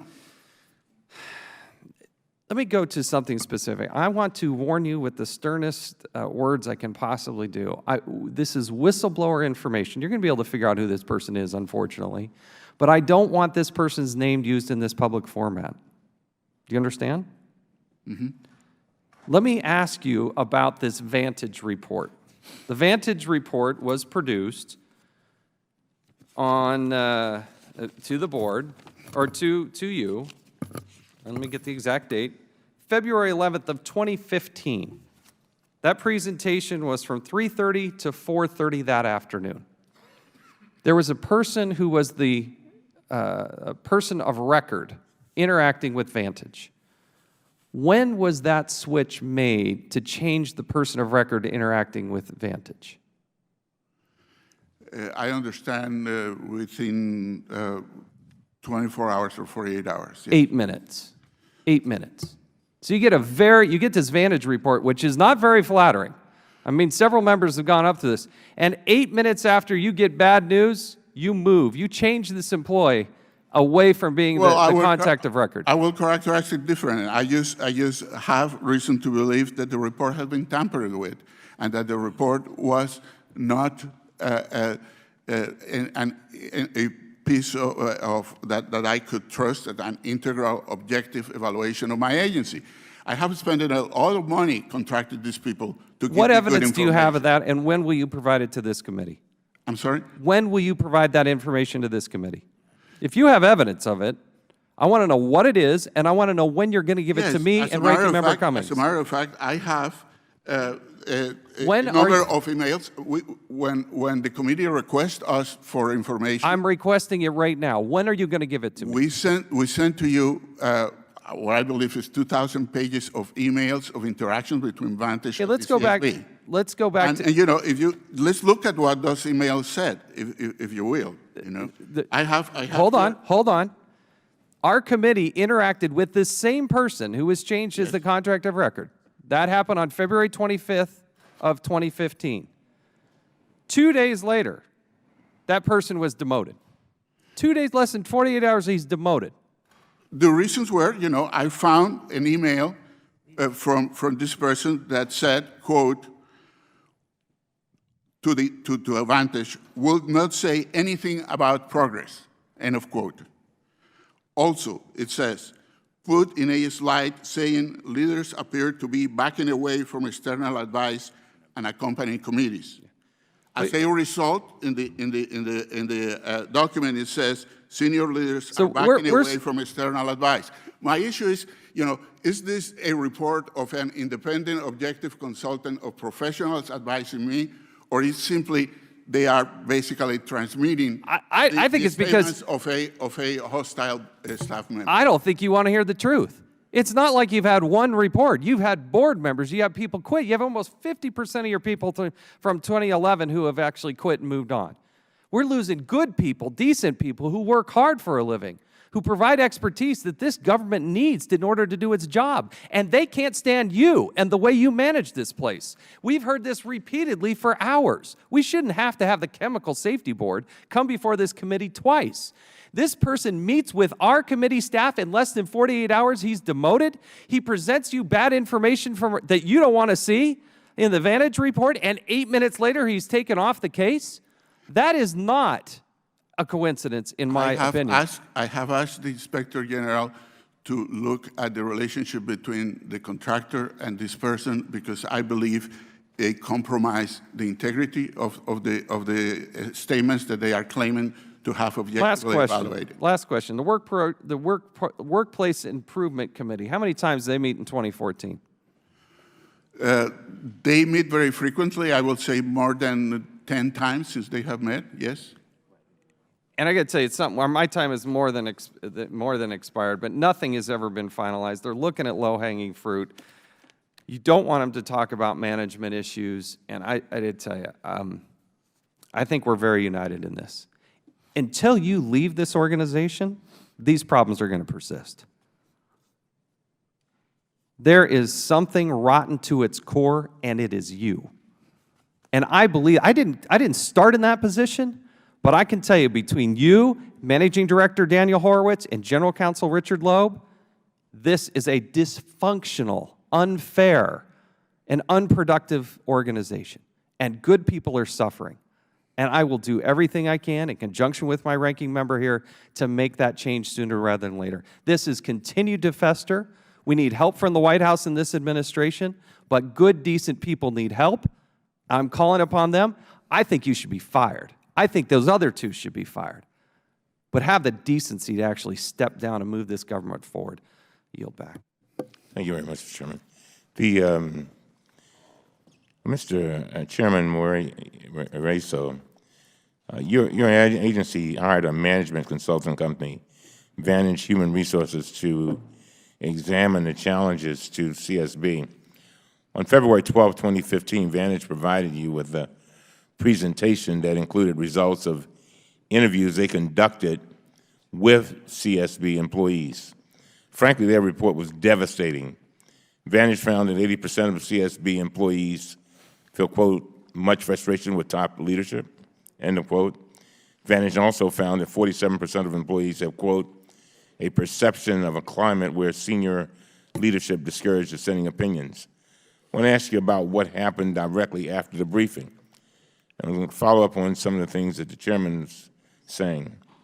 On that day, February 12, 2015, your managing director, Daniel Horowitz, sent an email removing the contracting officer from the Vantage contract and designating himself instead. Were you aware of this removal action, and did you approve of it? Yes, I found out that this report that I was counting on to help to do the work that we had was compromised, and that the person that was in charge of it has interfered on the report, and I approve of removing him of having any more responsibilities of running this country. Are you sure that so how did you find out that information? I find out that information because we look at communications that were sent to you, to the committee that you requested, and emails in which there are secret communications between the CSB contracted officers and. But wait a minute, you didn't get the communications till later, did you? I got the communications because I got the communications when I. Mr. Horowitz, Mr. Ariso, yeah. I want you to listen to me. You got the communications later, did you not? And I want to remind you, you are on the oath now. Yeah, I read the communications in the last 3 or 4 days. This happened 2 weeks ago, you know. It's a very fast-moving situation. And well, now I'm really confused. I thought you just said, I asked you how'd you find out, and you said you read some communications, and that was the basis of your approval. Yeah. Is that right? Could I explain to you Of course. how it happened? When I read what Vantage presented to me, and I inquired to Vantage what were the communications that he had with the staff, he refused to give me clear information about it, and I found it strange that information about progress that we have done, about the Waxman report, and the progress that we have done about steps that we have taken in a 9 points program that I have to improve issues. None of those things that were progress on the management of the agency appear in the report, and I got suspicious about that because I have provided directly that information to Vantage, and they say that there was very important information to include what progress has been done. When that was missing, and when he says that he was not commenting with anybody that hasn't gotten any information additional on the report, I thought that the report was incomplete and that the report was. But that was your opinion, right? Exactly. And you hired Vantage to look at this agency and render their opinion. They talked to employees. They put in the report what they thought was appropriate. And so now you're telling me that you approved that action because you suspected that, well, first of all, it didn't have everything you wanted in it. Yeah. And if you what look, I did, if I may, what I did is say I would like to see the communications between the CSB contract manager and the contractor. I read the communications, and that is when I'm reading to you, when I saw direct interference of the contract officers of trying to change the conclusions of the report. As a matter of fact, there was a previous version of the Vantage report in which all the positive things appear, and in the second version, all were erased. Yeah, I think you are right now hurting yourself. But I want to clear this thing up. Mr. Chairman, the chairman took 10 minutes, and so we usually try to have equal time. Again, the very same day, your managing director, Horowitz, sent you an email, and we now have a copy of that email. In it, he asked for your permission to go through the former contracting officer's emails. The problem is he doesn't say why he wanted to do this. He simply says that he wants to, quote, examine a confidential personnel issue. So you approved that request, right? Just based on that? I approved that request, no, based on the interview that I have with Vantage and the interview that I have with the person that made that All right, let me ask you sent this. the report. During your tenure as chairman, how many times have you approved the requests from staff to go through an employee's emails? How many times have you done that?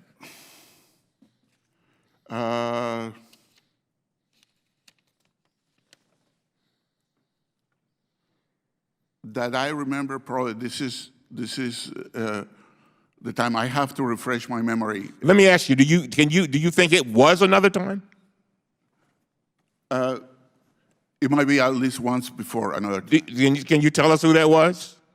I don't remember. I have to look at my record. Why would you sign off on a request this significant, allowing someone to go through another employee's email without specific information about why?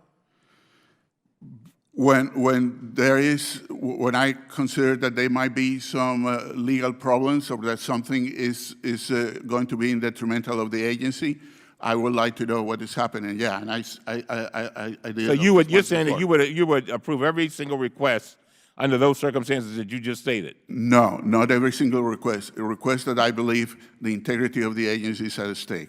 Sir, this is a serious legal question. Let me ask you this. The committee held a hearing in February 2014 that examined surveillance of employee emails at the Food and Drug Administration. At that hearing, the Inspector General recommended that the agency document the reasons for initiating, reviewing, and approving electronic monitoring, including opinions of legal counsel. Did you seek legal counsel before authorizing a search of these employee emails? Yes. And your counsel, is he copied on it? Oh, yes. I mean, I requested. He's I not. have the authority. He's not. I have verbal conversations with him about all these developments. So, but you didn't provide him with a copy. Did you seek his advice? I sought his advice, yes. And who's your legal counsel? Who is that? It's Mr. Loeb. Is that the gentleman sitting behind you? Yes. Oh, all right. Now, why would you want to? So you're saying you didn't exclude him from it? You just didn't send him a copy? I discussed the issue with him, and I was told that I have the authority to do that under our rules, and I did it. You know, this makes it sound like you are retaliating against employees. And I got to tell you, I've sat here now for the last 2 or 3 hours, and this is painful. This is painful, and it's got to be painful for you when you get a Vantage report which basically says that the leadership is the problem. And, you know, I mean, have you thought about, I mean, you've had several members ask you to take an early retirement. Have you considered that? I mean, for the good of the organization. Most people who truly care about an organization, and this organization does some very, very important work. But it seems as if, and the Vantage report bears this out, that you're not the right person to be the head of this, sir. And I know that. I know you got a lot of pride and all that kind of stuff, but this is much bigger than you. Mr. Cummings, but you know, you're saying that the Vantage report sends some negative stuff. My problem is, I will very much want to believe what the Vantage report is, but you know, the report has been compromised, the report has been interfered with. I would like to have I'm asking for an investigation if this report is objective, if this report deserves to be used and their conclusions are correct. That is my problem. Thank you, Mr. Chairman. I thank the ranking member, and I would agree with him that you need to really evaluate this. I think the chairman, the ranking member have both been extremely eloquent, but also piercing with their words, and my recommendation for the good of the organization is to take an early retirement. And so the chair recognizes the gentleman from Georgia, Mr. Heiss. Thank you, Mr. Chairman, and I agree with my other colleagues. This is extremely painful. It seems like with every question, the hole gets deeper and deeper and darker along the way. I would like to continue walking down this path a little bit further on the Vantage report and direct my questions, Mr. Griffin, to you. You are familiar with the Vantage study, I assume? Yes, yes, I am familiar with it. Okay. Do you know the primary reason why the study was requested in the first place? We had a prior group that did an assessment, the Cardin Group, and the reason we did the follow-up was at the recommendation of the Cardin Group that we needed to have another management consultant to help us look through the problems and make recommendations to reform. So I can take from that the Cardin Group recognized that the problems likewise are deep and dark, and they wanted more affirmation, and so that's Yes. kind of where it came from. Okay. Yes. What is the primary problem that both of these studies, but let's focus on the Vantage, concerning the Chemical Safety Board, what is the primary issue that they discovered? The primary issues point to senior leadership and the failure of senior leadership, failure of senior management. And there's several things about faulty communication, no ability to have dissenting views.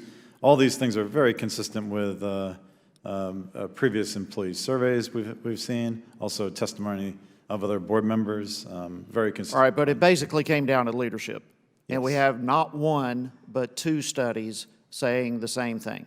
Yes. All right, Mr. Griffin, what is your reaction to the findings that the board, and more specifically, that Mr. Morier-Raso is the problem?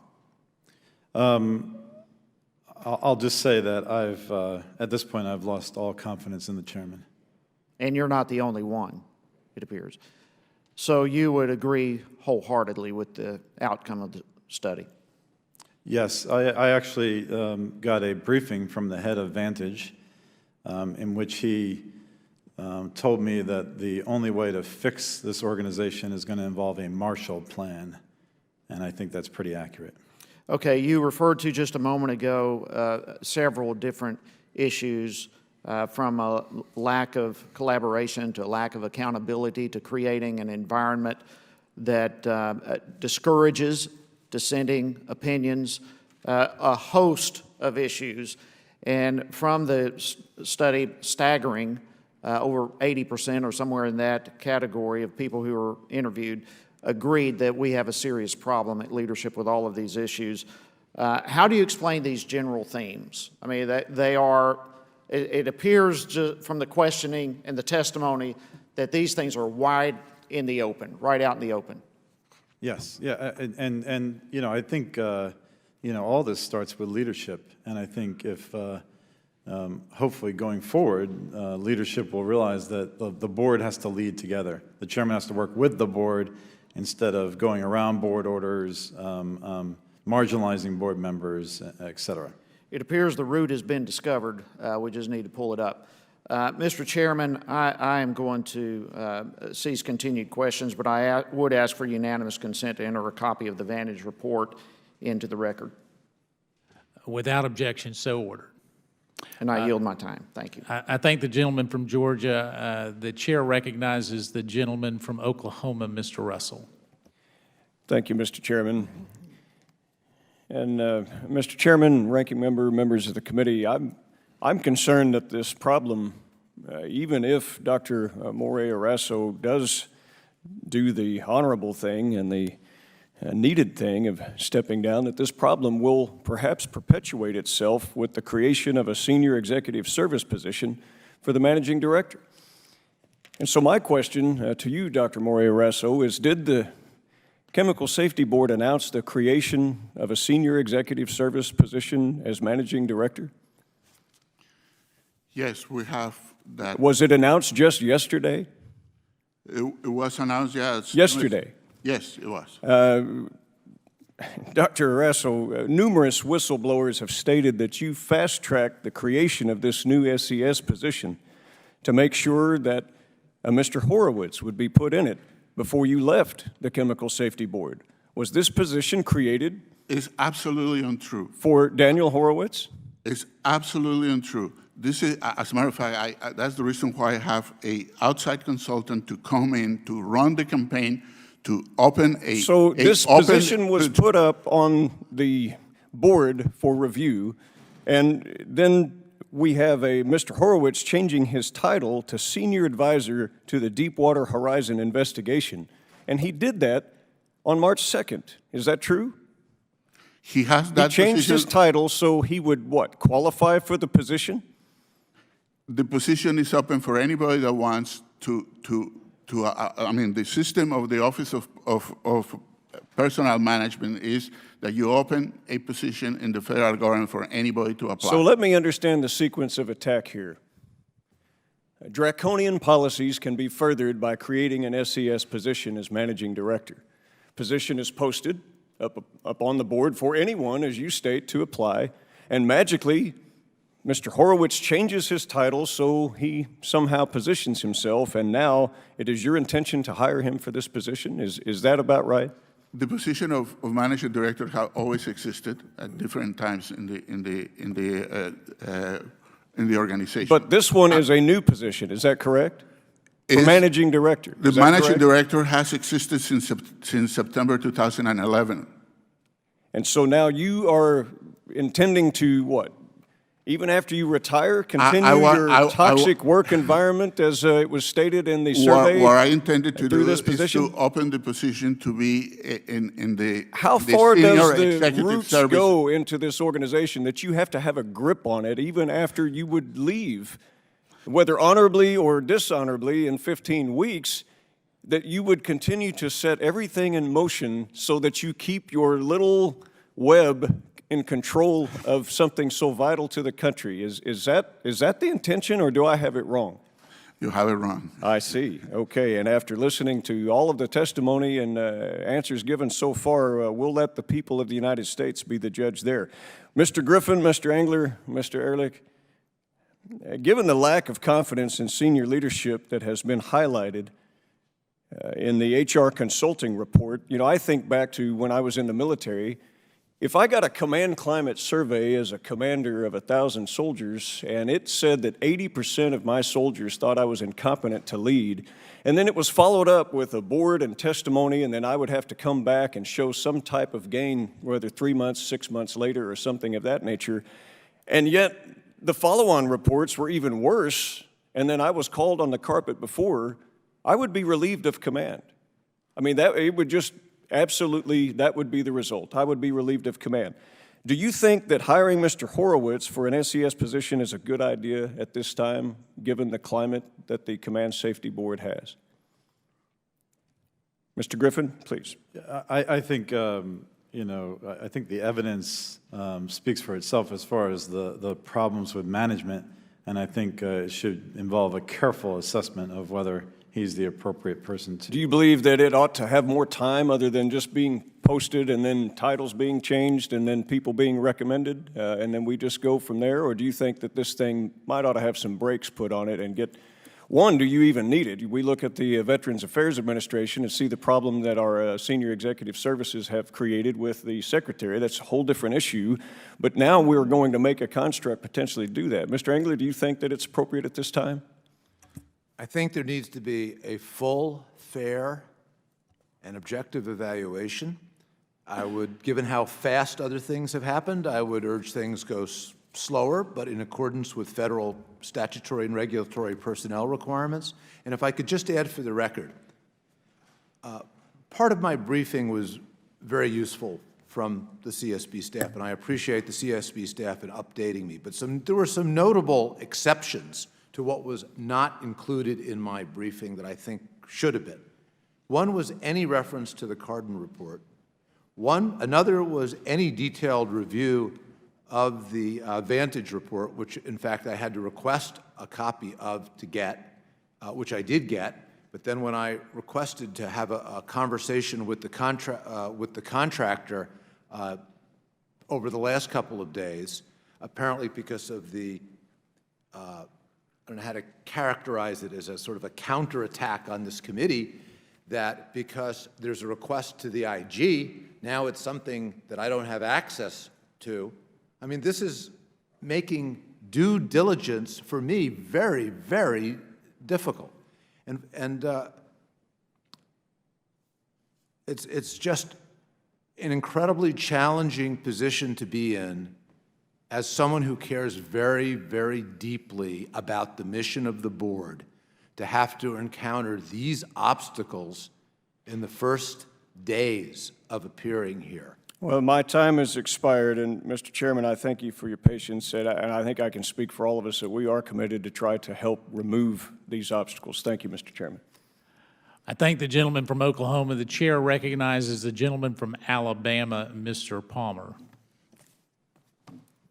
Thank you, Mr. Chairman. If you would, could we show the the OPM survey and the CSB worker satisfaction slide? Thank you. Chairman Morier-Raso, if you look at these statistics on employee satisfaction, they indicate an agency in turmoil. In particular, it would appear from this that the satisfaction with your senior leadership, which in this case would seem to be yourself as chairman, your top staff, such as Mr. Lowe, Mr. Horowitz. Why do you think these numbers are so low? You know, we run an agency, as was explained before, that has very little resources, that does have, I agree, leadership problems. I mean, we have a board that is functioned without any agreement, and that is in constant conflict. All that creates a situation that I believe the people in this staff feel that the leadership of the agency is not to the liking.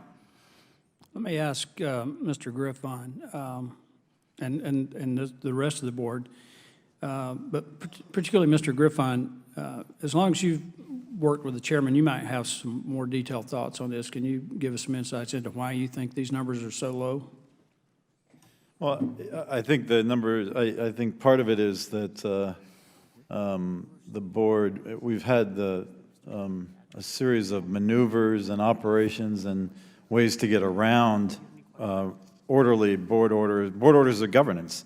And I think if the board can make a commitment to say that we will all follow the board orders, then a lot of the conflict on the board would go away.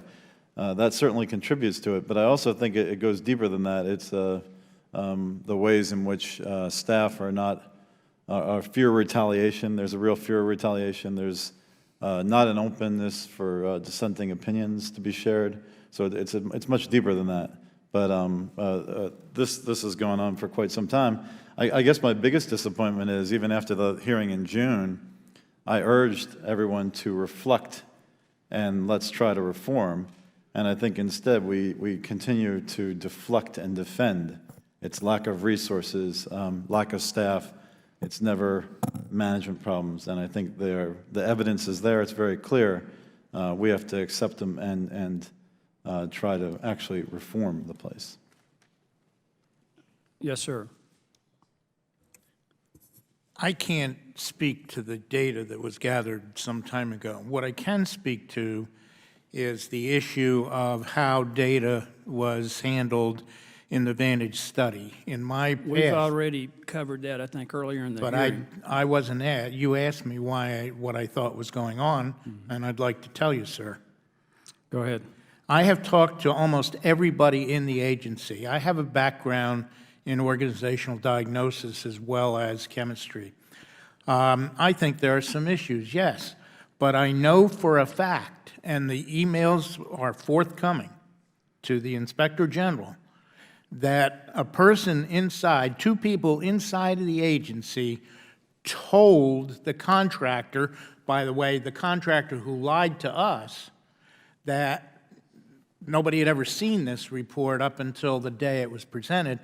We have data which will be submitted to you that says, in fact, that two people inside of the agency told the contractor to change the data so that it was, in fact, not very positive. That's noted. Thank you. You're welcome.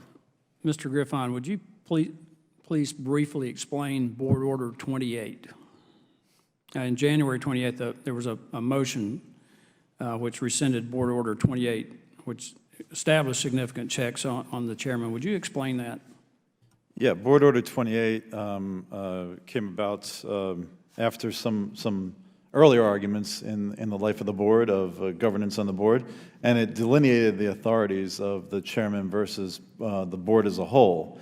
And it allowed for several checks and balances, including voting on budget allocation of funds, as well as the appointment of heads of administrative units, as well as large expenditures. And I think some of these I referenced in my opening statement, that some of these principles were outlined by Senator Lautenberg when this initial dispute was going on. He thought that those checks and balances were very important. And I should also point out that during a period of time under Carolyn Merritt, it seems that these board orders, perhaps there were arguments here and there about them, but overall, they operated under those board orders, and they were pretty productive. And I think that was working. And if you want to amend these, they should be done by the full board, not Well, in quickly, the dark of night. do you believe that Chairman Morier-Raso adhered to Board Order 28? No, I think even when we were supposedly operating under Board Order 28, Chairman Raso appointed a person to an administrative unit head, which I objected to in violation of that board order. It should have been a board vote for that position, and he proceeded with the appointment unilaterally. Mr. Chairman, I would like to enter Board Order 28 into the record. Without objection, so ordered. My time has expired. Thank you, Mr. Chairman. Thank you, the witnesses. I thank the gentleman. The chair recognizes the gentleman from Texas, Mr. Hurd. Thank you, Mr. Chairman. We all know the mission of the U.S. Chemical Safety Board is to investigate chemical accidents and issue timely findings and recommendations in order to prevent future accidents. And we're all here because the serious management deficiencies at the Chemical Safety Board has prevented this independent agency from fulfilling its mission. And in my first question, Chairman Morier-Raso, the CSB plays a very important role in public safety, and members of this committee have expressed their concern, as my colleague from Virginia said, about the dysfunctional culture at CSB and your ability to remain as chairman. And your current and former board colleagues have testified to the hostile climate at CSB. Former CSB board member Beth Rosenberg stated that those whose opinions differ from those of senior leadership or the chair are marginalized and vilified. You have 15 weeks, is that correct, sir? Left? Yes, 15. And you have said, I think many of my colleagues have intimated or outright said that they think it's time for you to step down. And you responded with, you have work to do. What work do you think you can do to fix these major problems in 15 weeks? First of all, Mr. Congressman, I disagree with your premise that the core mission of the agency is not being fulfilled. As I expressed before, in the last 8 months, we have produced the 8 excellent engineering reports with videos of our investigations. We have completed 22 investigations. The core mission of the agency is being made. Is that because of you or in spite of you? It's because the agency works. And the product that we have is the evidence that the agency works. And what do you plan on doing in the remaining 15 weeks of your term? We still have 3 major reports that are in the process of being finished, and I would like to bring those reports to an end in the next weeks that I have. Mr. Ehrlich, question for you. On February 12th, 2015, you submitted a letter to the editor of the National Journal claiming that the Office of Special Counsel never substantiated any claim of whistleblower retaliation by the CSB's management after years of inquiry. Can you explain how you arrived at this conclusion and what is the basis for this claim? Well, I understand that came about in the hearing last year, and I asked the questions of the staff. Was that information ever transmitted into the agency? And I was told no. And I accepted that on the face of it and accepted it to be true and wrote it in that article. And so do you have a change of opinion now?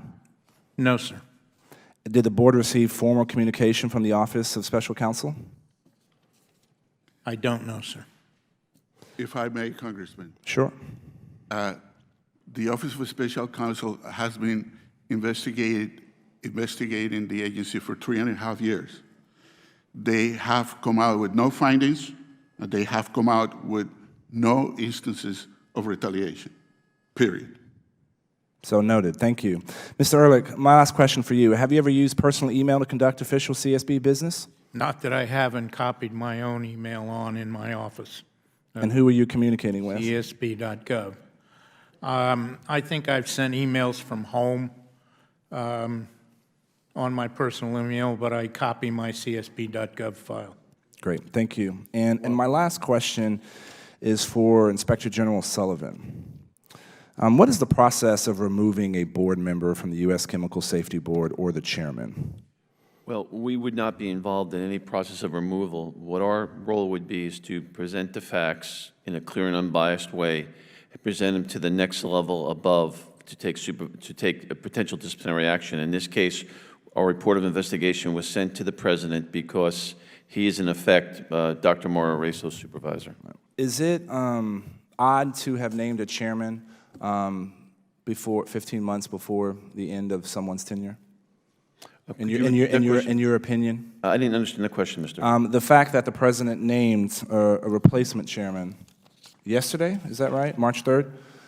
Is that a common practice? I don't know, sir. If I may, Congressman. Sure. The process is that the president nominates a person. What has happened is that the president nominates a person to be a chairman. The process now has to follow by the Senate to confirm. Confirmation, Yeah. right.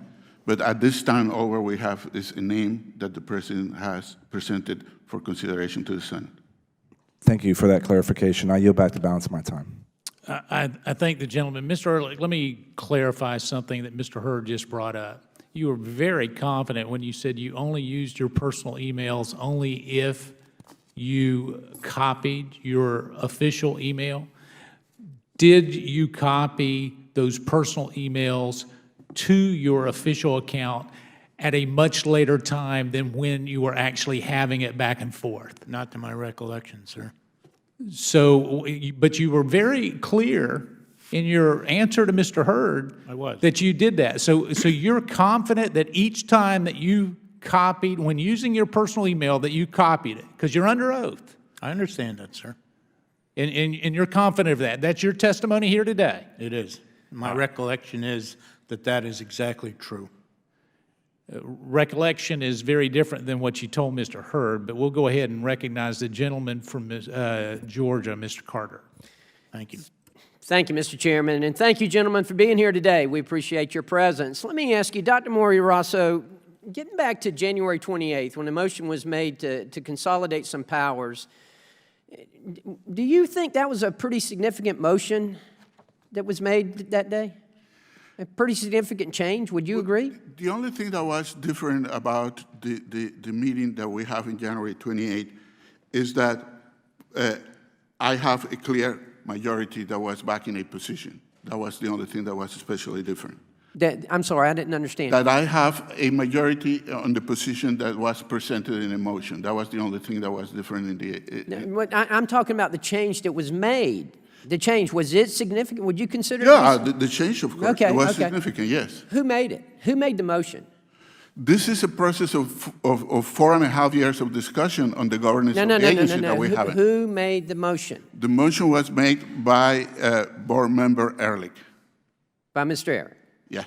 Mr. Ehrlich, let me ask you, you made that motion on January 28th, right? Yes, sir. When did you join the board?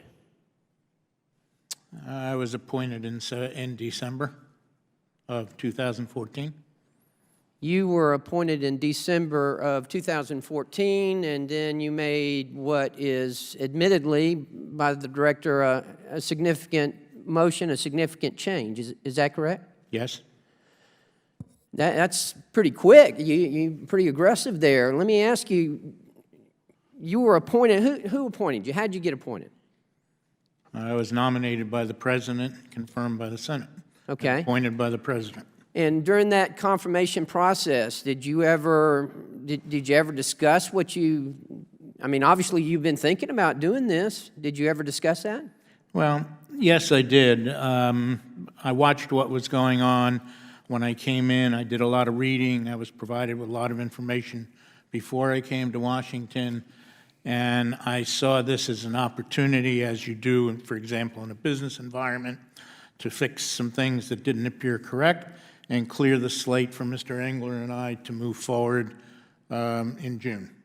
Did you discuss it with anyone before you made such a significant motion? I discussed it internally, yeah. Internally? With who? With the chair, with the managing director, few of the people in the organization, staff members.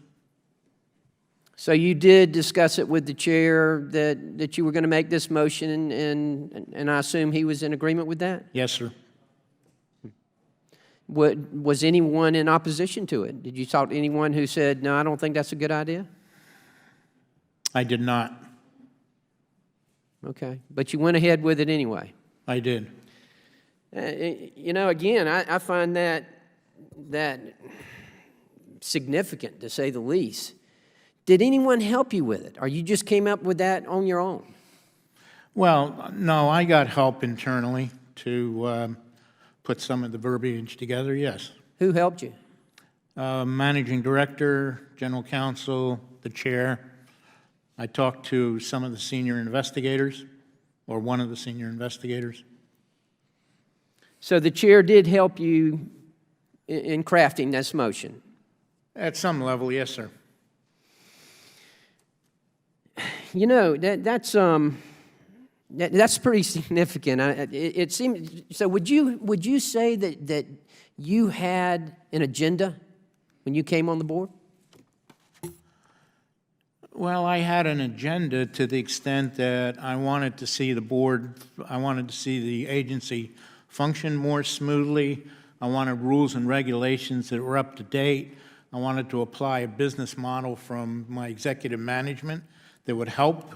Okay, bring it up but to were you date. aware of what existed at the time? I mean, after only 3 weeks, I'm not sure how aware you could have been. And when I'm talking about that, I'm talking about the morale of the employees, about what has obviously here been described as a very, very disruptive workforce. I have, and yes, I had talked to a number of employees in that period of time.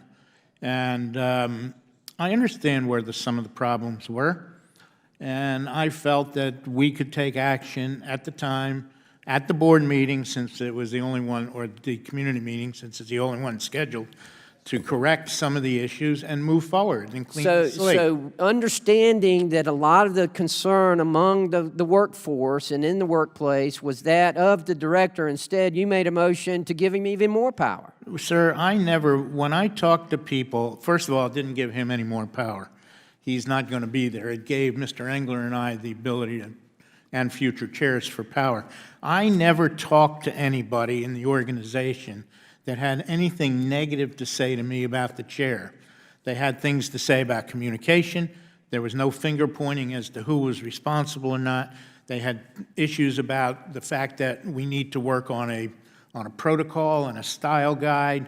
All of these things, I would assume, had been discussed on Mr. Griffin's shift. You would assume? Well, I know some of them were discussed, yes, okay?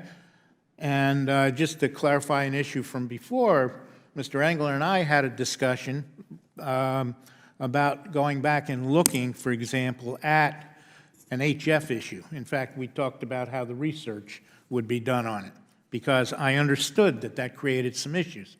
So we agreed that we were going to look at it and decide how we could move forward collegially.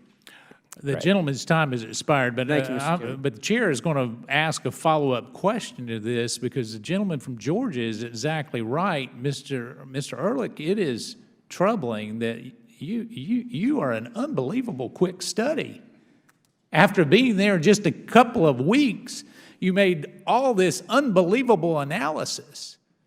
So who drafted the motion, Mr. Ehrlich? Because I have reason to believe that it was not you that drafted the motion. Who drafted the motion? It was drafted within the organization. By who? Agreed to it. By who? By the chair, by the managing director, So let by legal me counsel. understand this.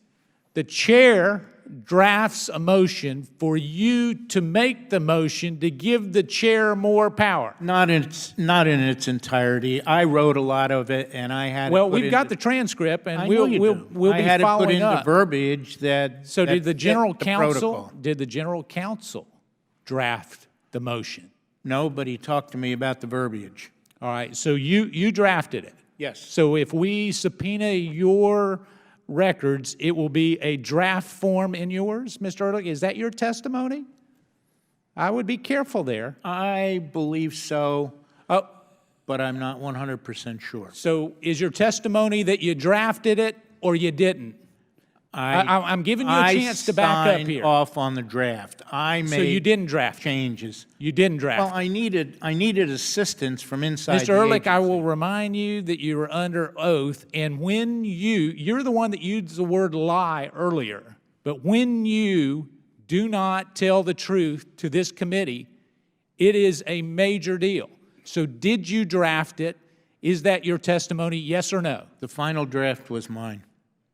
Yes. Did I do all of the drafts? No. All right. The chair will recognize the gentleman from Wisconsin, Mr. Grothman. Can the gentleman turn on his mic? A follow-up question for you. There was a meeting on January 28th. Did you provide a one-week notice of the board vote on that meeting? I did not. Okay. If may I say, when we have a public meeting, we have to put a public description of the meeting in the Federal Register. It was in the Federal Register according with law, and it was said in the Federal Register that we were to discuss the Chevron report, and we were going to discuss also administrative matters and vote in administrative matters. All that is in the Federal Register.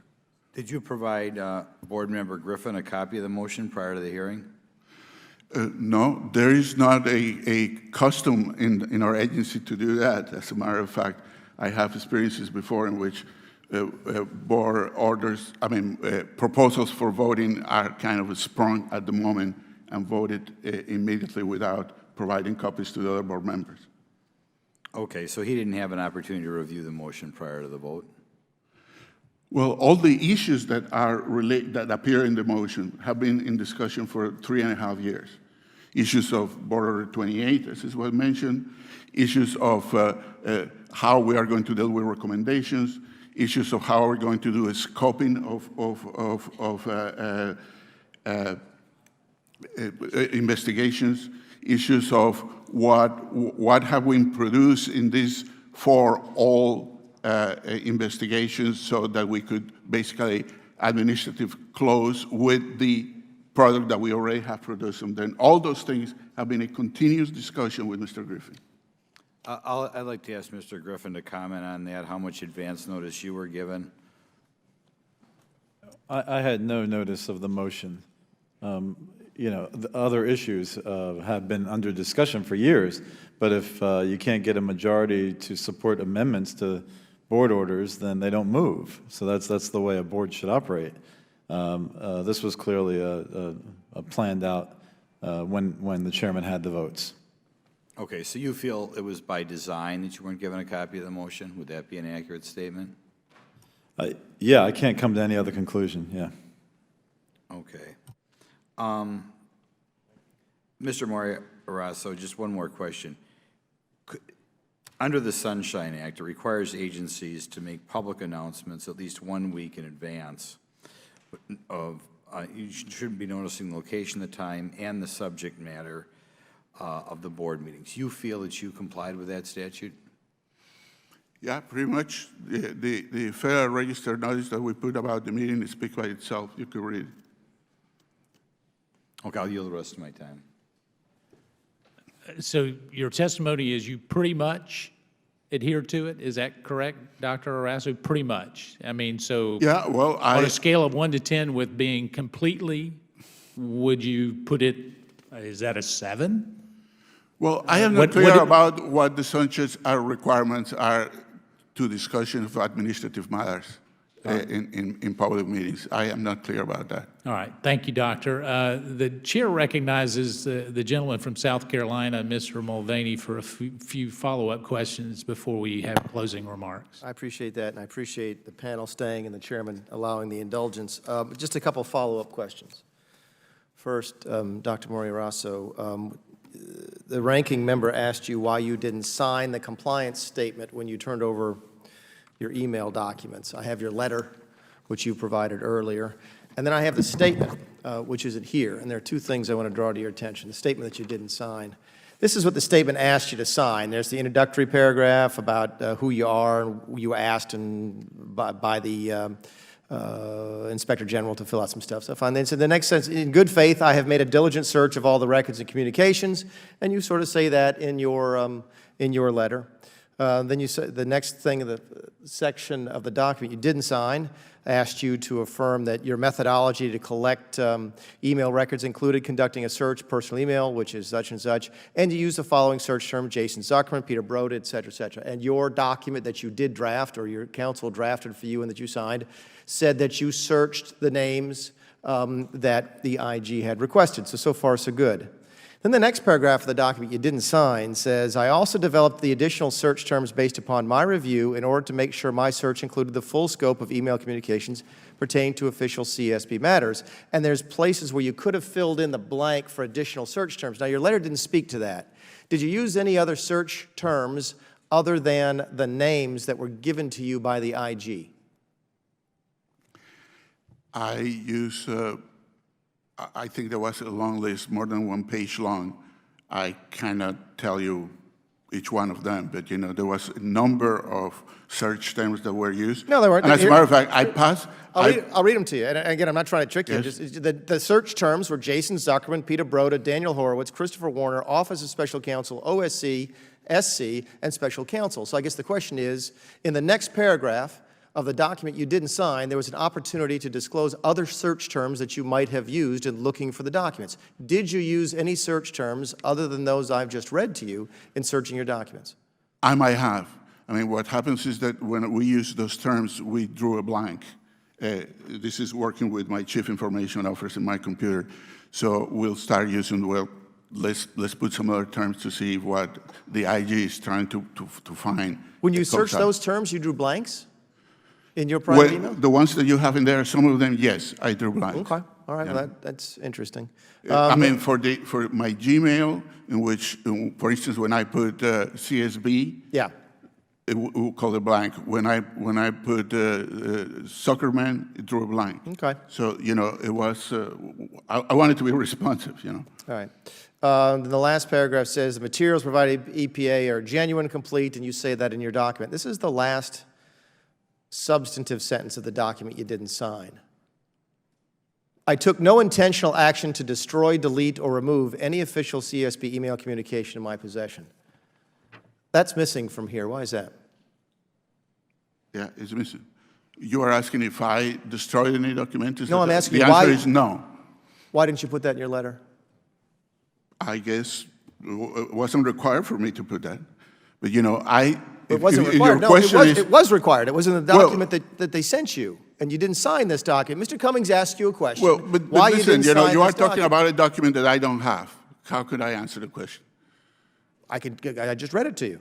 I took no intentional action action to to destroy, delete. I would like to have time to evaluate what you are asking. I kind of. You haven't looked at this Will the document gentleman, before? will the gentleman I yield looked for at just probably You want to give him the document? months ago. Dr. Raso, you're the one that gave that to us. No, I didn't.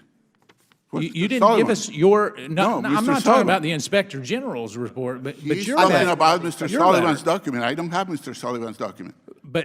But you've seen the document that they asked you to Probably sign. 6 months ago, yes. Okay. Dr. Barrasso, Morier-Raso, did you intentionally, or I guess unintentionally, destroy, delete, or remove any official Will the gentleman CSB email? suspend for just a second? Happy to. No, the answer is no. Will the gentleman suspend for just a second? Dr. Raso, the ranking member makes a very good recommendation. We think you ought to read the document right now.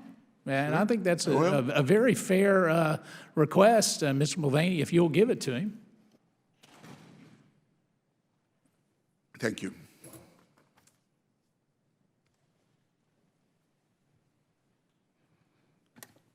So I guess you were asking about this last paragraph here. Yes, sir. Say the materials provided to the EPA are genuine, complete, and in full compliance with the request. I took no intentional action to destroy, delete, or remove any official CSB email communications in my possession. The answer to that question is that's correct. I absolutely never took intentional action to destroy, delete, or remove any official CSB communications in my possession. All right, then I think we leave open for now, Doctor, the question that the ranking member asked you, which is why you didn't sign the document, but I appreciate that. Before we let you go, Mr. Ehrlich, you said some things just a few minutes ago that caught my attention. It was not part of my original questioning, but I'm fascinated by it. What is a scoping document? A scoping document is a document that's used to determine the magnitude of an incident and from a numerical scale that's derived from it. When did you learn that? When did you learn what a scoping document was? Right after I came to the agency. I'm looking at the motion that the gentleman from Georgia asked you about. It's, I don't know, 10 pages double-sided that you said you offered after being there for about 3 weeks. Is that correct? I guess let me ask a question a different way. Dr. Morier-Raso, were you involved in drafting this document? I have discussions with Mr. Ehrlich about different details of the document. Were you involved in drafting this document? Drafting it itself, no. Did you instruct somebody to draft all or part of it? I didn't instruct anybody. You never asked anybody to draft any part of this amendment? I never. This motion? I never give instructions to anybody to draft that motion. No, that wasn't my question. Did you ask anybody to work on this motion? No. Who did? Mr. Ehrlich. So this is just your work? I worked with others on it because I needed to know the language and the format. I worked with the managing director and I worked with general counsel. All right, I thank the gentleman I'm sorry, yeah, from South Carolina. His time has expired. I will say that the gentleman from Alabama has a follow-up question. We're going to ask him to submit it it is an answer that this committee does need. The gentleman from Alabama has it. He will submit it to you in writing. We ask for your response to be in writing. And because of the time, we go to the ranking member for his closing statement. Mr. Engler, what did you want to say? Very briefly, thank you. I just want to put two short points on Sure. the record.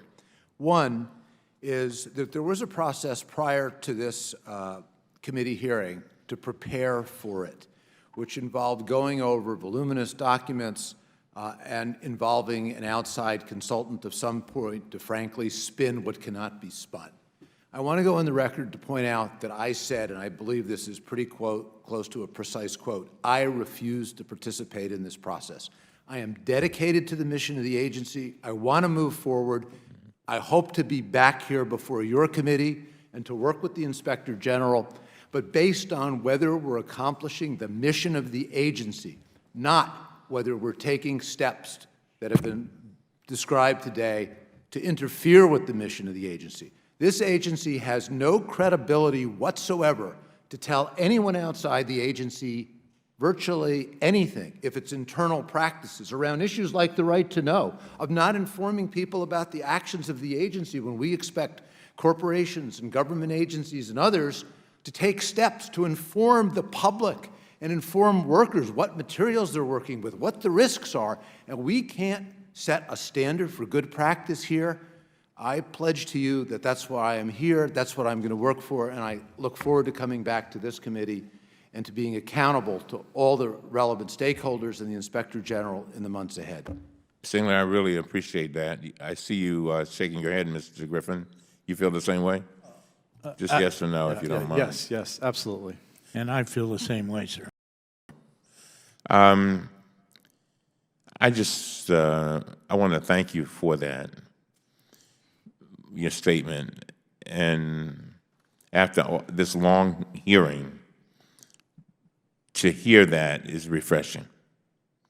I think what happens in life so often is people can go in circles and never getting off the merry-go-round. And in that, going in those circles, you don't accomplish the things that you want to accomplish or could accomplish. And I think what has happened is that we've gotten the leadership here has basically become dysfunctional, and has been dysfunctional for a long time. And it's interesting that the employees know that. They know it. And they figured it out. And it affects their lives. They're probably good people trying hard to be the very best that they can be, they take their jobs very seriously, and they want to make sure that they address the kind of important issues that you deal with. They want to do it effectively and efficiently, but then they're almost blocked, and they're distracted in many instances because of all of this stuff that's happening at the top. And so, again, Mr. Chairman, Morier-Raso, I would ask that maybe, when you get a chance, after you leave here today, that you give some thought to taking an early retirement and let this agency go forward so it can do the things that it needs to do. And I want you to understand, I don't say that lightly. Very rarely have I asked anybody from this dais to leave. But I just think that this is so important. And I do think that you need to put a mirror up and ask the question, is it me? And I think the Vantage report and the findings and a lot of what we've heard here today points to you. And I hope that you'll consider that. Again, I thank you all. I think may I respond, or we're just closing statements at this point. You've had more than enough time to share your perspective, Dr. Raso, and so I think at this point it is important that we bring this to a close under a number of different issues. One is, Mr. Engler, thank you. Thank you for your comment. It's not easy when you're on a board to make those kind of comments, so thank you so much for hopefully giving us a fresh start. And to the employees who may or may not be watching this particular hearing, the ranking member and I were talking about this while some of the other questioning was going on. We've got your back.